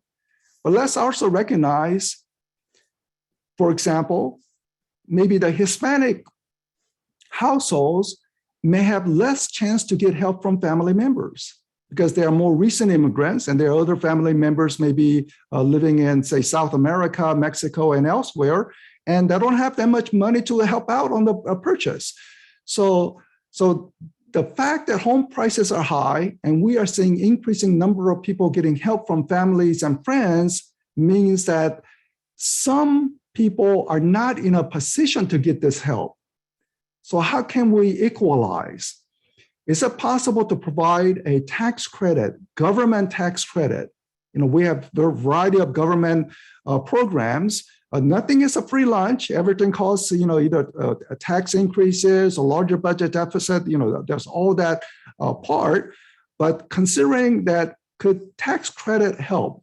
Anytime there's a legislation in Washington that focuses on housing, NAR is all ears, and we try to advance anything that would help. So homebuyer tax credit, maybe with some kind of income threshold to say that if you make less than, I don't know, say $70,000, you would qualify for some degree of tax credit. Maybe there's some sliding scale so that if you have a higher income, tax credit amount is smaller, and at a certain point, it's a zero tax credit. Just by having some income threshold, we know that given the current income distribution in America, that people who would benefit from homebuyer tax credit would be the minority communities, because there are more people in the moderate income, say, who are, say, Black Americans, and therefore homebuyer tax credit by putting income threshold is, in a sense, you can say, leveling the fact that, they cannot get so much help from families and friends. The other part is to say that, well, maybe what about homebuyer tax credit if they are first-generation homebuyers? We know there are some programs in college admission or college assistance to say that if you are first generation, first time ever in your family to attend college, maybe we could do something to help you out. could something similar could be done for the home buyers. And again, this would also provide greater access for ownership to greater number of people. In the meantime, consumer prices, this morning news increase. And I just completed an interview with CNN because they asked, consumer prices are rising, and it looks like because the rents are beginning to increase strongly. And I had to say, yeah, here is the rent component, the shelter cost. So the blue and orange move similarly.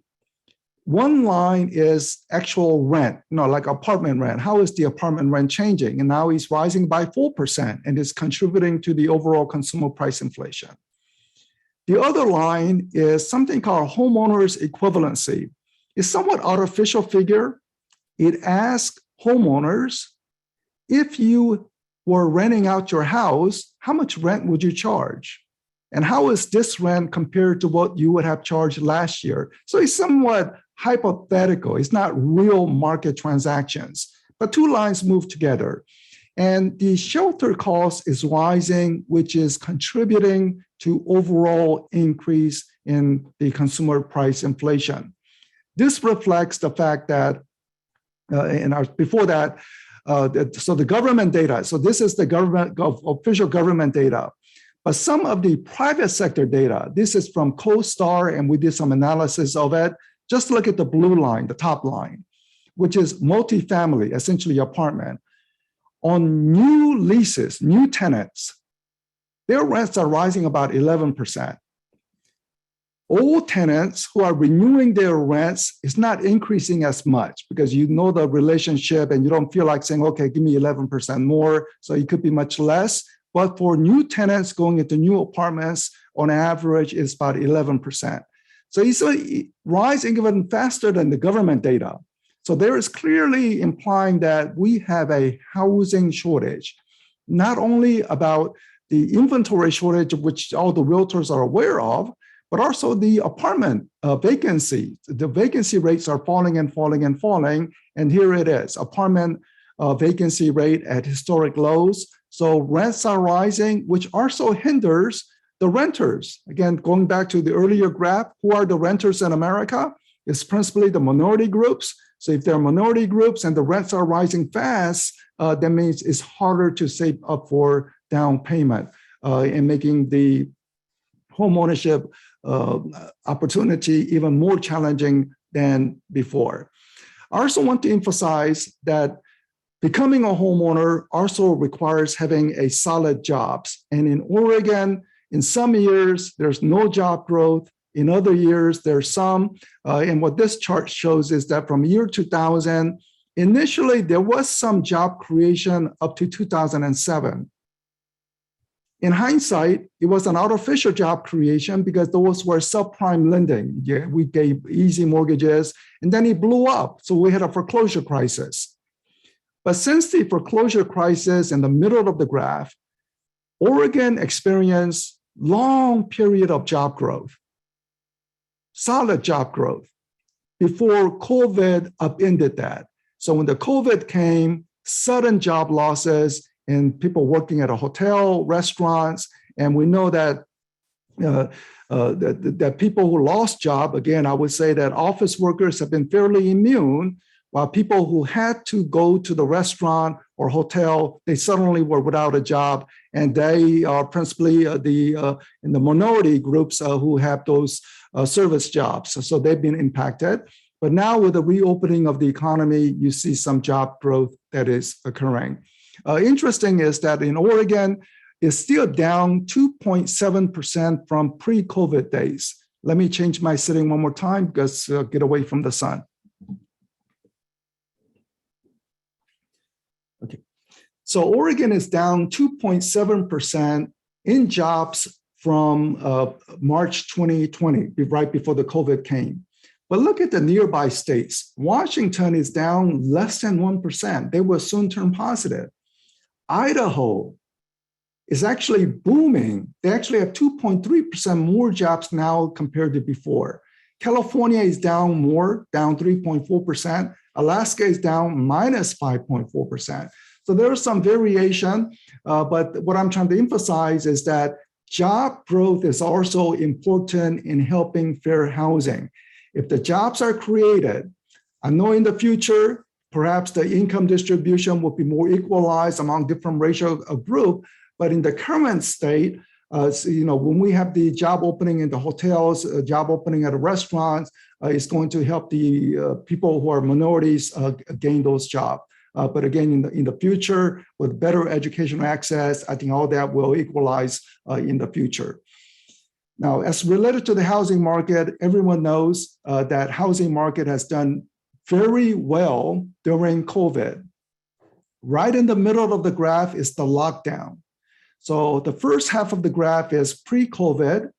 Second half of the graph is post-COVID, so we still have COVID, so COVID environment. So people took advantage of work from home, going to Bend, Oregon to work for some office in San Francisco, not having to go to San Francisco. So this has really elevated home sales. This is a national data, so don't get hung up on the actual figures, but just to illustrate that home sales are running faster during the period of COVID compared to pre-COVID days. And on an annual basis, the recently completed year 2021, the last blue dot, highest home sales in 16 years. And I think Oregon is very similar to that, highest home sales in 16 years. So home sales, housing market has been one positive silver lining during this difficult COVID period. But my forecast for 2022-2023 is essentially no meaningful change in home sales. First, even though jobs are being added each month, mortgage rates are rising. So jobs are positive, but rising mortgage rates is negative. So it's kind of neutralizing. So no meaningful change in home sales.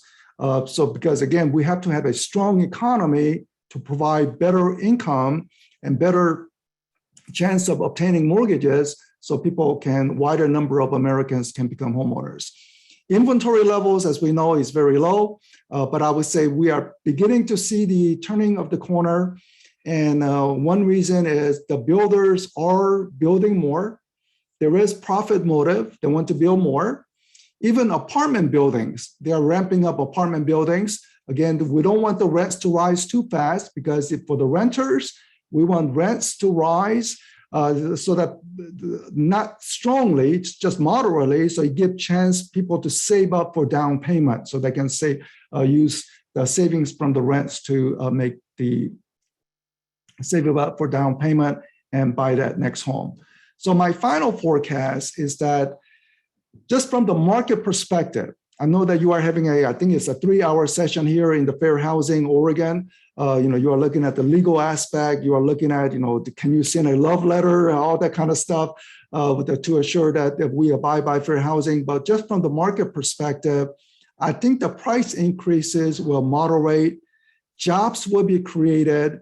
So it means that more minorities will have jobs with their income rising, and with home prices beginning to moderate, perhaps it gives people a better chance to become homeowners.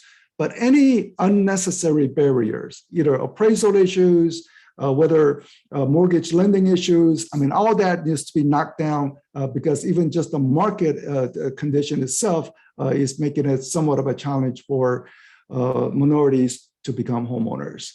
But thank you very much for giving me this opportunity to share some of my thoughts with you all. So thank you. Thank you, Dr. Yoon. We are extremely grateful for your time and expertise. There's just so many layers to fair housing, the law, the ethics, and of course, as you demonstrated for us, the business case for it. The more inclusive our practices are, the more we learn to better serve our diverse clientele. To be better positioned so we are ready for the changing buying power that's here in Oregon. So attendees, you're probably going to guess what I'm going to ask next, but please post your biggest takeaways or aha moments from Dr. Yoon's presentation. If you're like me, I was screenshotting everything, right? And I did see that Erica mentioned that the slide deck will be shared with everyone. So let's go ahead and take a moment to reflect. And I will point out, yeah, Dr. Yoon, in 2015, I was the local ARIA president here in Portland, was part of the No Other movement, and I was a great victory for all of us.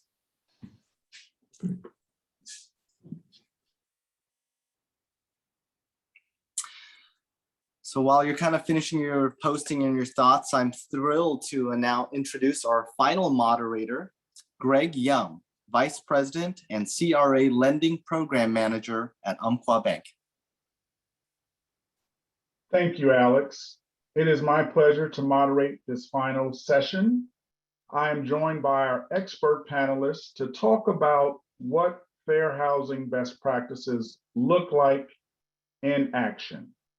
So from the lender perspective, joining us this morning is Mike Pompano, mortgage advisor with Sierra Pacific Mortgage Services.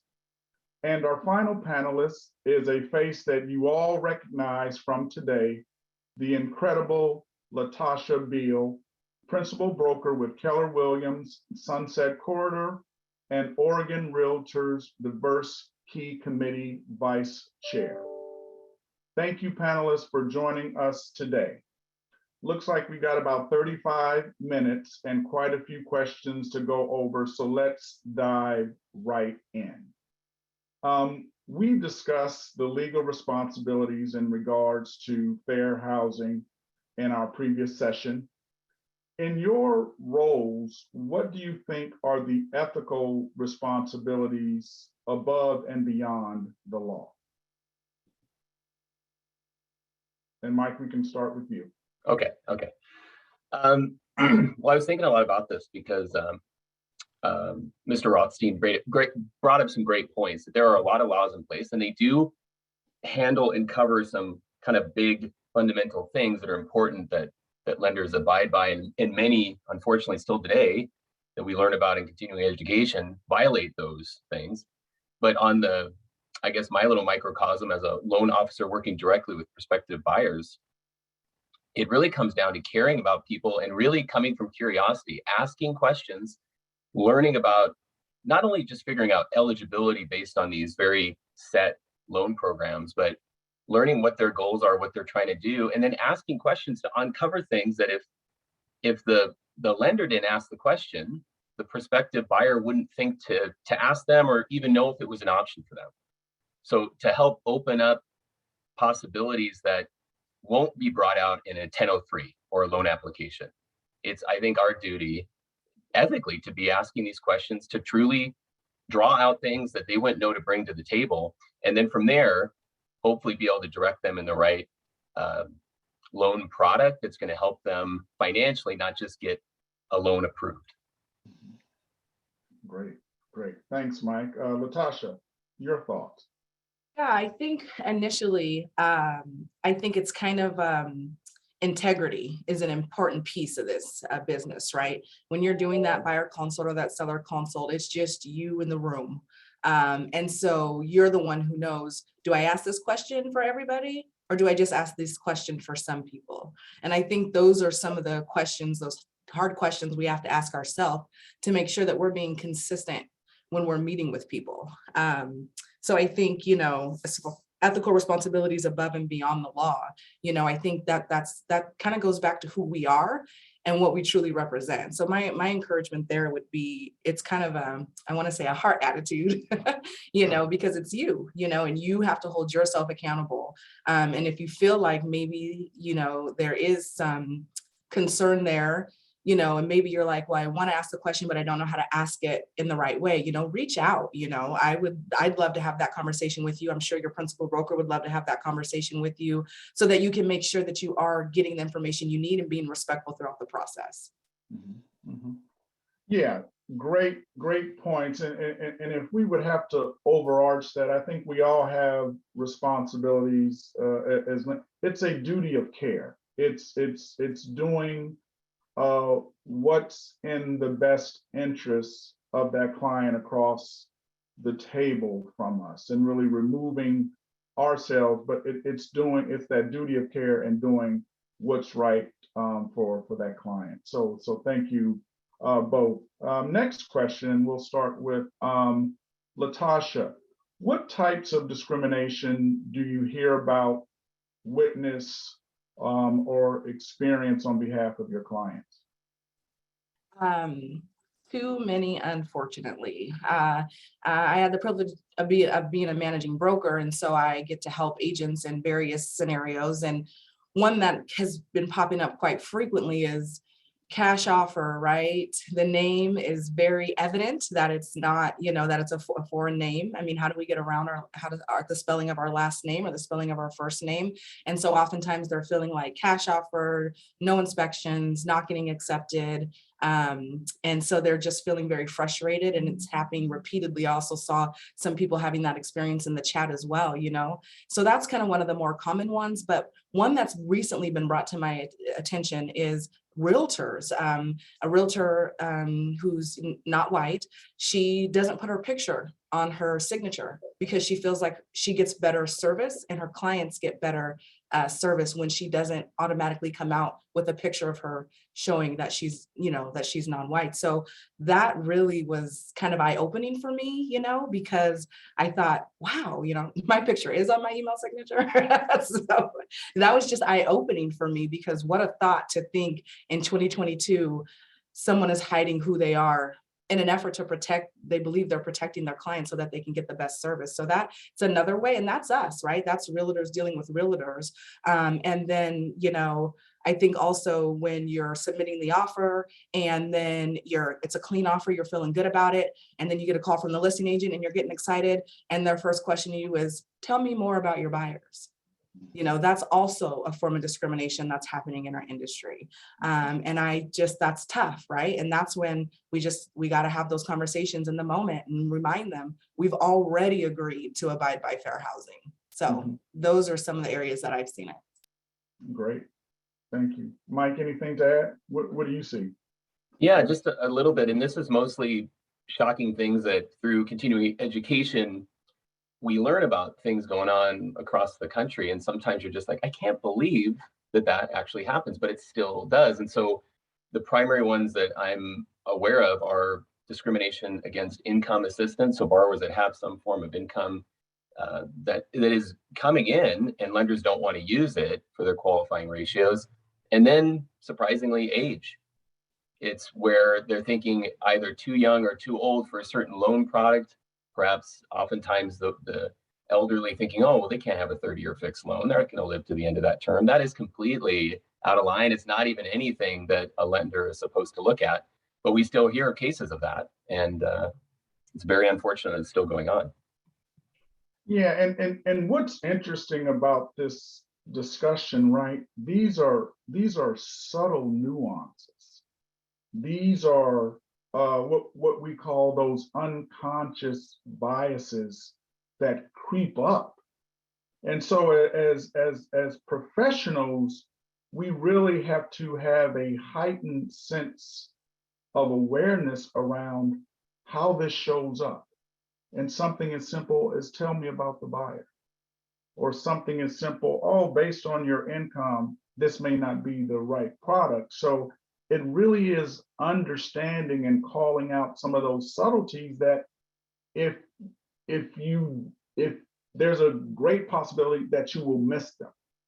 So it really is a subtle and nuanced kind of bias that creeps up. Next question, what do you think are the most important practices for someone in your industry who wants to ensure that they're being inclusive? Mike, what do you think? I mean, I don't want to sound like a broken record, but again, I think it comes down to this whole concept of not coming into a situation with our lenses already preset to how we're going to see everything, and thinking as the professional that we know everything. So we're going to keep telling you, and then you're going to walk away with all this information. We really need to be geared more towards interviewing. Every conversation I have with clients, unless they are moving too fast that they don't want it, is a discovery conversation. And it's really geared to learn about them. And through that conversation, we may find things I hadn't thought to even ask because we're uncovering things together and making sure we're not missing anything. To your point, you just brought up not making a misstep because we're so conditioned to go through this linear path, and then we're, okay, here's what you can do, here's what you can't do, run with it. So again, I think it just comes down to caring about each prospective person that we have the privilege to talk to, and really try to guide them, be an advisor, right? Not just a loan officer in my world. Great. What do you think? Love that, Mike. Two things Mike said. He said care, and that we have the privilege of representing these people, right? And it should be like a relationship. We should be treating people like people, not like paychecks. And I think that will change the way we enter into a conversation with a potential buyer. I also saw in the chat, someone was saying people don't want to work with home buyers that are in a certain price point, right? That's not fair to the end user, So I think, again, we have to go back to, what can we do that's above and beyond the law? And so just be thinking about that in your business practices, and making sure you're applying those. Real quick before I answer the question, just as far as discrimination, the other thing that Richard Rothstein hit on was, I knew it was in appraisals that exists. Sometimes you'll see, I just know recently of a Black couple that took everything that looked family or Black out of their home and their house appraised for considerable more. But it's happening in the assessor land as well. So that would mean that, people of color are paying more in property taxes, just because of their color. So again, discrimination is showing up in all different areas here. So I just wanted to hit that again. The most important practices for someone in your industry who wants to ensure they're being inclusive: consistency in your systems. That is going to be key. Do you take everybody out to show a house without a pre-approval letter, or do you just take those people out?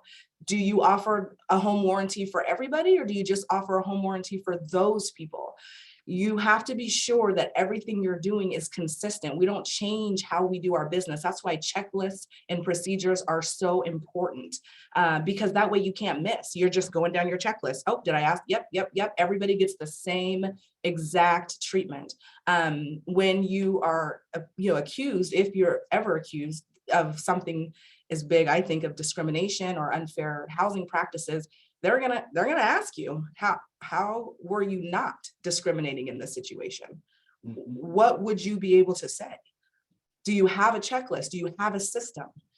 So I think it's just really important to think through what you're currently doing with your clients and make sure that it's consistent from the $100,000 condo to the $1 million, right? I mean, understanding those are different products and you're gonna approach it differently as far as CMAs and stuff, but like the regular process that you're taking a buyer and seller through, it should be the same questions. It should be the same process. So that's my big thought there. That's just a huge nugget. I mean, being consistent in your practices. What you do for client A, you do for client B. Because to Latasha's point, if you're going to be accused or brought up, first thing they're going to say, what is your process? And is that process consistent throughout your practice? So great point. Our next question, what types of interventions do you think would be most effective in preventing and addressing housing discrimination in home buying? So what are interventions that you all think would be most effective in preventing housing discrimination in the home buying process? Which one wants to jump? Okay, I guess I'll go first. I don't want to step on Latasha's toes. All right, so I was thinking about this, and again, great points brought up at the very beginning with Mr. Rothstein is, I think that revamping, and Portland Housing Center has some great programs tied in with this, and it's capital.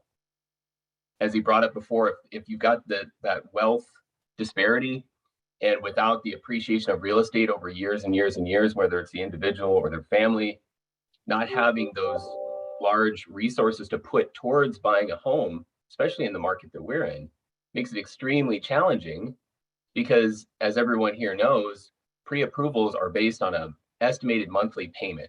They're not based on price. They're based on the payment relative to the income that we can qualify.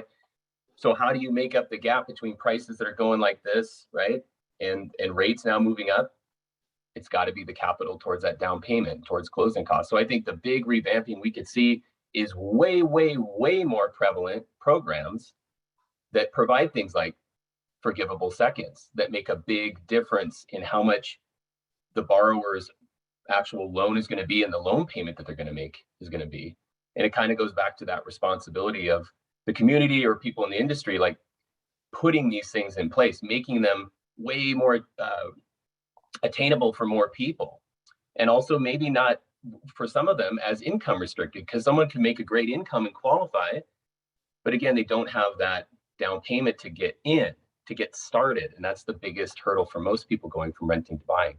So I think, you know, that's a real big one is capital and revamping lending. It's been talked about for many years, getting away from the Fannie Mae, Freddie Mac big structure of lending and getting more into private lending. And there's other countries that do this and they have a much different type of approach to how mortgage lending works. And there's negatives and positives to all of it. But I think the more it could open up, the more you could get into make sense lending. And it's been brought up in the chat too, people that are different types of contractors. Okay, they're not a W-2'd employee. Well, who cares? Their likelihood of making money is equally the same as that person that just got hired by Nike. And we can instantly improve their income. But someone that's been working 16 months as a contractor, maybe making a great earning, we're very, very, very limited. So revamping how that works and opening up more capital for buyers, I think are huge things that would make a big, big difference. Great. I love that. That's good stuff. We are the intervention. So there's 219 people roughly on this call. I don't know how many of them are realtors, but if 200 realtors stood up to that question, tell me more about your buyers. If 200 realtors stood up to their sellers and said, I will not practice discrimination. And if that's something you want to partake in, I can't have you as a client because my standards are here and I will not compromise my integrity or the Realtor Trade Association by participating in discrimination. This conversation is discriminatory. So I think we have to step up. We need more courage. It's not popular, but we need to call each other out. We're a self-regulating industry that often does not self-regulate. Y'all know, you see those contracts coming across, like, come on, right? We have to get on board and we have to be very, I think sometimes, aggressive, for lack of a better term, but don't be afraid to push back against fair housing discrimination, even if it's your seller, even if it's another agent that you like who's very popular agent in the area. Hey, we can't have that conversation. You know, do you want to talk about their down payment? Do you want to talk about their earnest money? Not going to talk about their family, right? And so I think that has to be important that we step up. We need to have courage. And I'm kind of thinking, you know, if you're uncomfortable with it or your seller, because I've had sometimes, I'd have some agents come to me. They're like, my seller said, you know, she doesn't want to accept any offer from somebody who has kids because, you know, her neighbor and all of this.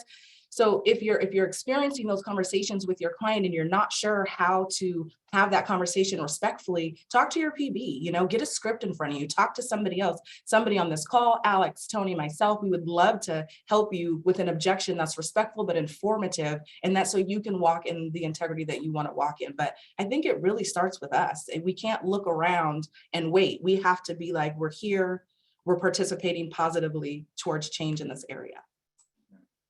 No, absolutely. And I saw in the chat comment around, you know, banks and lenders, you know, we want to make profit and yeah, I mean, banks are in the business to make a profit, but being in this space a long time, I mean, we are highly regulated, and I'm always in conversation saying, we need to do what's right from a product, from an education standpoint, versus the regulators telling us we're not doing it right, we're doing it wrong, because that costs us a lot more if the regulators tell us we're doing something wrong versus us being proactive and educating our clients and being out there and partnering with many of you in terms of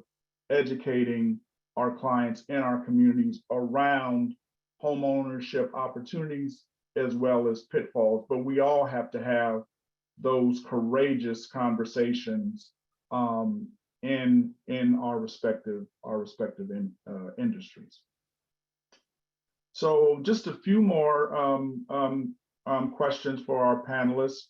What do you think are ways that our industry and peers may unintentionally create barriers for home ownership? So I'm gonna hear first, unintentional. Mike. I think racism and stereotyping is really, oh, they wouldn't want to live over there, or, all those people live over there. So let's look at houses over there. I think that's kind of how we unintentionally, because we think we're doing what's best for the client, right? And so I think just avoiding those conversations or being a part of that, as realtors, I think, you get to know areas and you get to know, but again, taking that conversation, having that initial buyer consult, Jeff dropped in the chat. I think that's great, chatting with them, having a discovery conversation, as Mike said, and kind of finding out what's best for them. Now, if they want to live in a certain area, we're all for that, but let's not unintentionally not show them or show them properties based on our internal biases. I think that's going to be important. Yeah, well put. I think we learn all the time about overt discrimination that happens that we just hear about and we're grossed out by it. We hear about disparate treatment, where it's more of that unintentional thing where they're using the things that Latasha's talking about, and people are just sort of thinking they're helping when they're not. But I think in lending, what we end up doing too much is we go through our checklist, which is important. We come up with what we think is going to work, but we look at them as in a snapshot in time, and instead of being an advisor and kind of figuring out how can I help you get where you want to go, how can and maybe let's say credit's probably the biggest one. If someone isn't in the perfect pocket for credit score and for seasoning of trade lines, all these types of things, we may be, we're not approved. It was great talking with you. Have a great day. Where we really can start helping them is figuring out what are steps you can take today. And maybe it's going to take 90 days, 6 months, maybe it'll take longer than that. But let's help you prepare now, because most lenders have been doing this long enough. They know all the little tricks in the credit game to help someone get into that financial position they need to be in to be able to enjoy all the benefits we've seen slide after slide of owning real estate over time and the wealth that can create for them and their family. So I think that the biggest thing that happens unintentionally, you're not approved today, and then the conversation stops, where there really can be so much more help there. And again, we're maybe not licensed to get specific with walking them through all the different steps, so we can propose ideas, we can connect them to different groups that help and actually specialize in that and put them in a much better place, not just leave them hanging because today it doesn't work. Mm-hmm. Yeah, so it really is first removing those assumptions, those biases that filter up. But the second piece, Mike, that you said is really important. We're really educators. We are really financial advisors. And again, going back to that duty of care, is we have to educate throughout that entire process. If you aren't ready, hey, that's great. Here's a resource. Here's the Portland Housing Center that can help you in terms of getting credit or whatever it is in order. But we have that duty of care and responsibility to be educators, because we all know this is the biggest investment that any family will make in their lifetime. And it's an opportunity for these families to compete, because part of this is we want folks to have a seat at the table to begin to create wealth for themselves and their families. And we know all about the disparity in 60% of income versus, other races, but everybody deserves the right to compete in the American dream of home ownership. Because for all of the NIMBYs and for all of those subtleties, hey, when folks have a sense of equity in home ownership, schools are healthy, communities are healthy. So it is a benefit for all. So that we're educators in all of this. So I didn't mean to get on my soapbox. I'm trying to stay and moderate. You're doing great. I thought that was good. Good ad. I think we have time for one more question. And I mean, it's something we've been talking about.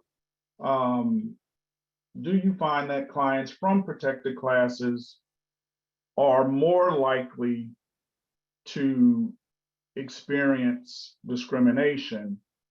And if yes, what do you all see? How does that pop up in your industry, in your work? Yeah, I'm gonna go with yes. I think that's what mostly where we're seeing it. You know, people of color, age, also shows up, as Mike pointed out. And I think ableism also, you know, physical disabilities and things of that nature with dog, you know, wanting to have the seeing eye dog or one of those, you know, some of those things. So I think it definitely shows up mostly there. That's why we have protected them. And then I also just want to point out, what are the barriers for reporting is another question we might not get to. And I mean, not a lot of people know how to report a discrimination claim, you know, and realtors, we should know this, y'all. So Fair Housing Council of Oregon, go to their website. There's a contact us there. Reach out to one of their coordinators there. They'll walk you through the process. They'll talk you through the problem. But yeah, we need to know what would be the next step if our client experiences this. 1 out of 10 being reported is not going to change behavior. I'd love to see 10 out of 10 being reported. Great. Thanks, Latasha. Mike? Latasha nailed it. No further comment. Yeah, she hit all the points. Very good. All right. Well, we're going to put a nice bow on this. We are out of time for today, but Latasha, Mike, thank you both for being a part of this panel, for your insight, your knowledge. It has definitely been my pleasure. And now I'm going to hand it back over to Jeff to close us out. So thank you all. Hey, thank you, Greg. And thank you to our panelists. Great insight. And what an amazing housing summit today. I've seen the comments. I agree with what people are posting. It's probably one of the best fair housing educational opportunities I've had the opportunity to participate in. So thank you to all of the attendees who joined us today. I really appreciate your level of professionalism, the great dialogue, the great questions, and just, you know, what a wonderful group of collaborative people. So thank you for that. In the chat, you're going to find the link for the feedback form. And remember, in the feedback form, you're going to have the opportunity to sign up for Mr. Rothstein's newsletter, sign up for the Color of Law book club, and enter to win one of 100 free copies of the Color of Law we're giving away to attendees. So the first 100 attendees to request it will get the book directly mailed to them. I wish we had 236 copies to give away, but we have 100. Isn't it wonderful that we blew away our projections for the number of people that would attend this summit today? That's just awesome. So please make sure that you fill out the feedback form, sign up for the newsletter, and sign up for that Color of Law book. Again, the first 100 people that sign up will get it. If you're an Oregon Realtor member, your CE will be processed within a couple of weeks, and you'll receive an email with instructions on how to access your certificates. And today would not have been possible without the generous support of our wonderful sponsors. So please join me in thanking them. And I want to thank you again for joining us today. We look forward to seeing you at next year's Fair Housing Summit. Have a great day, all.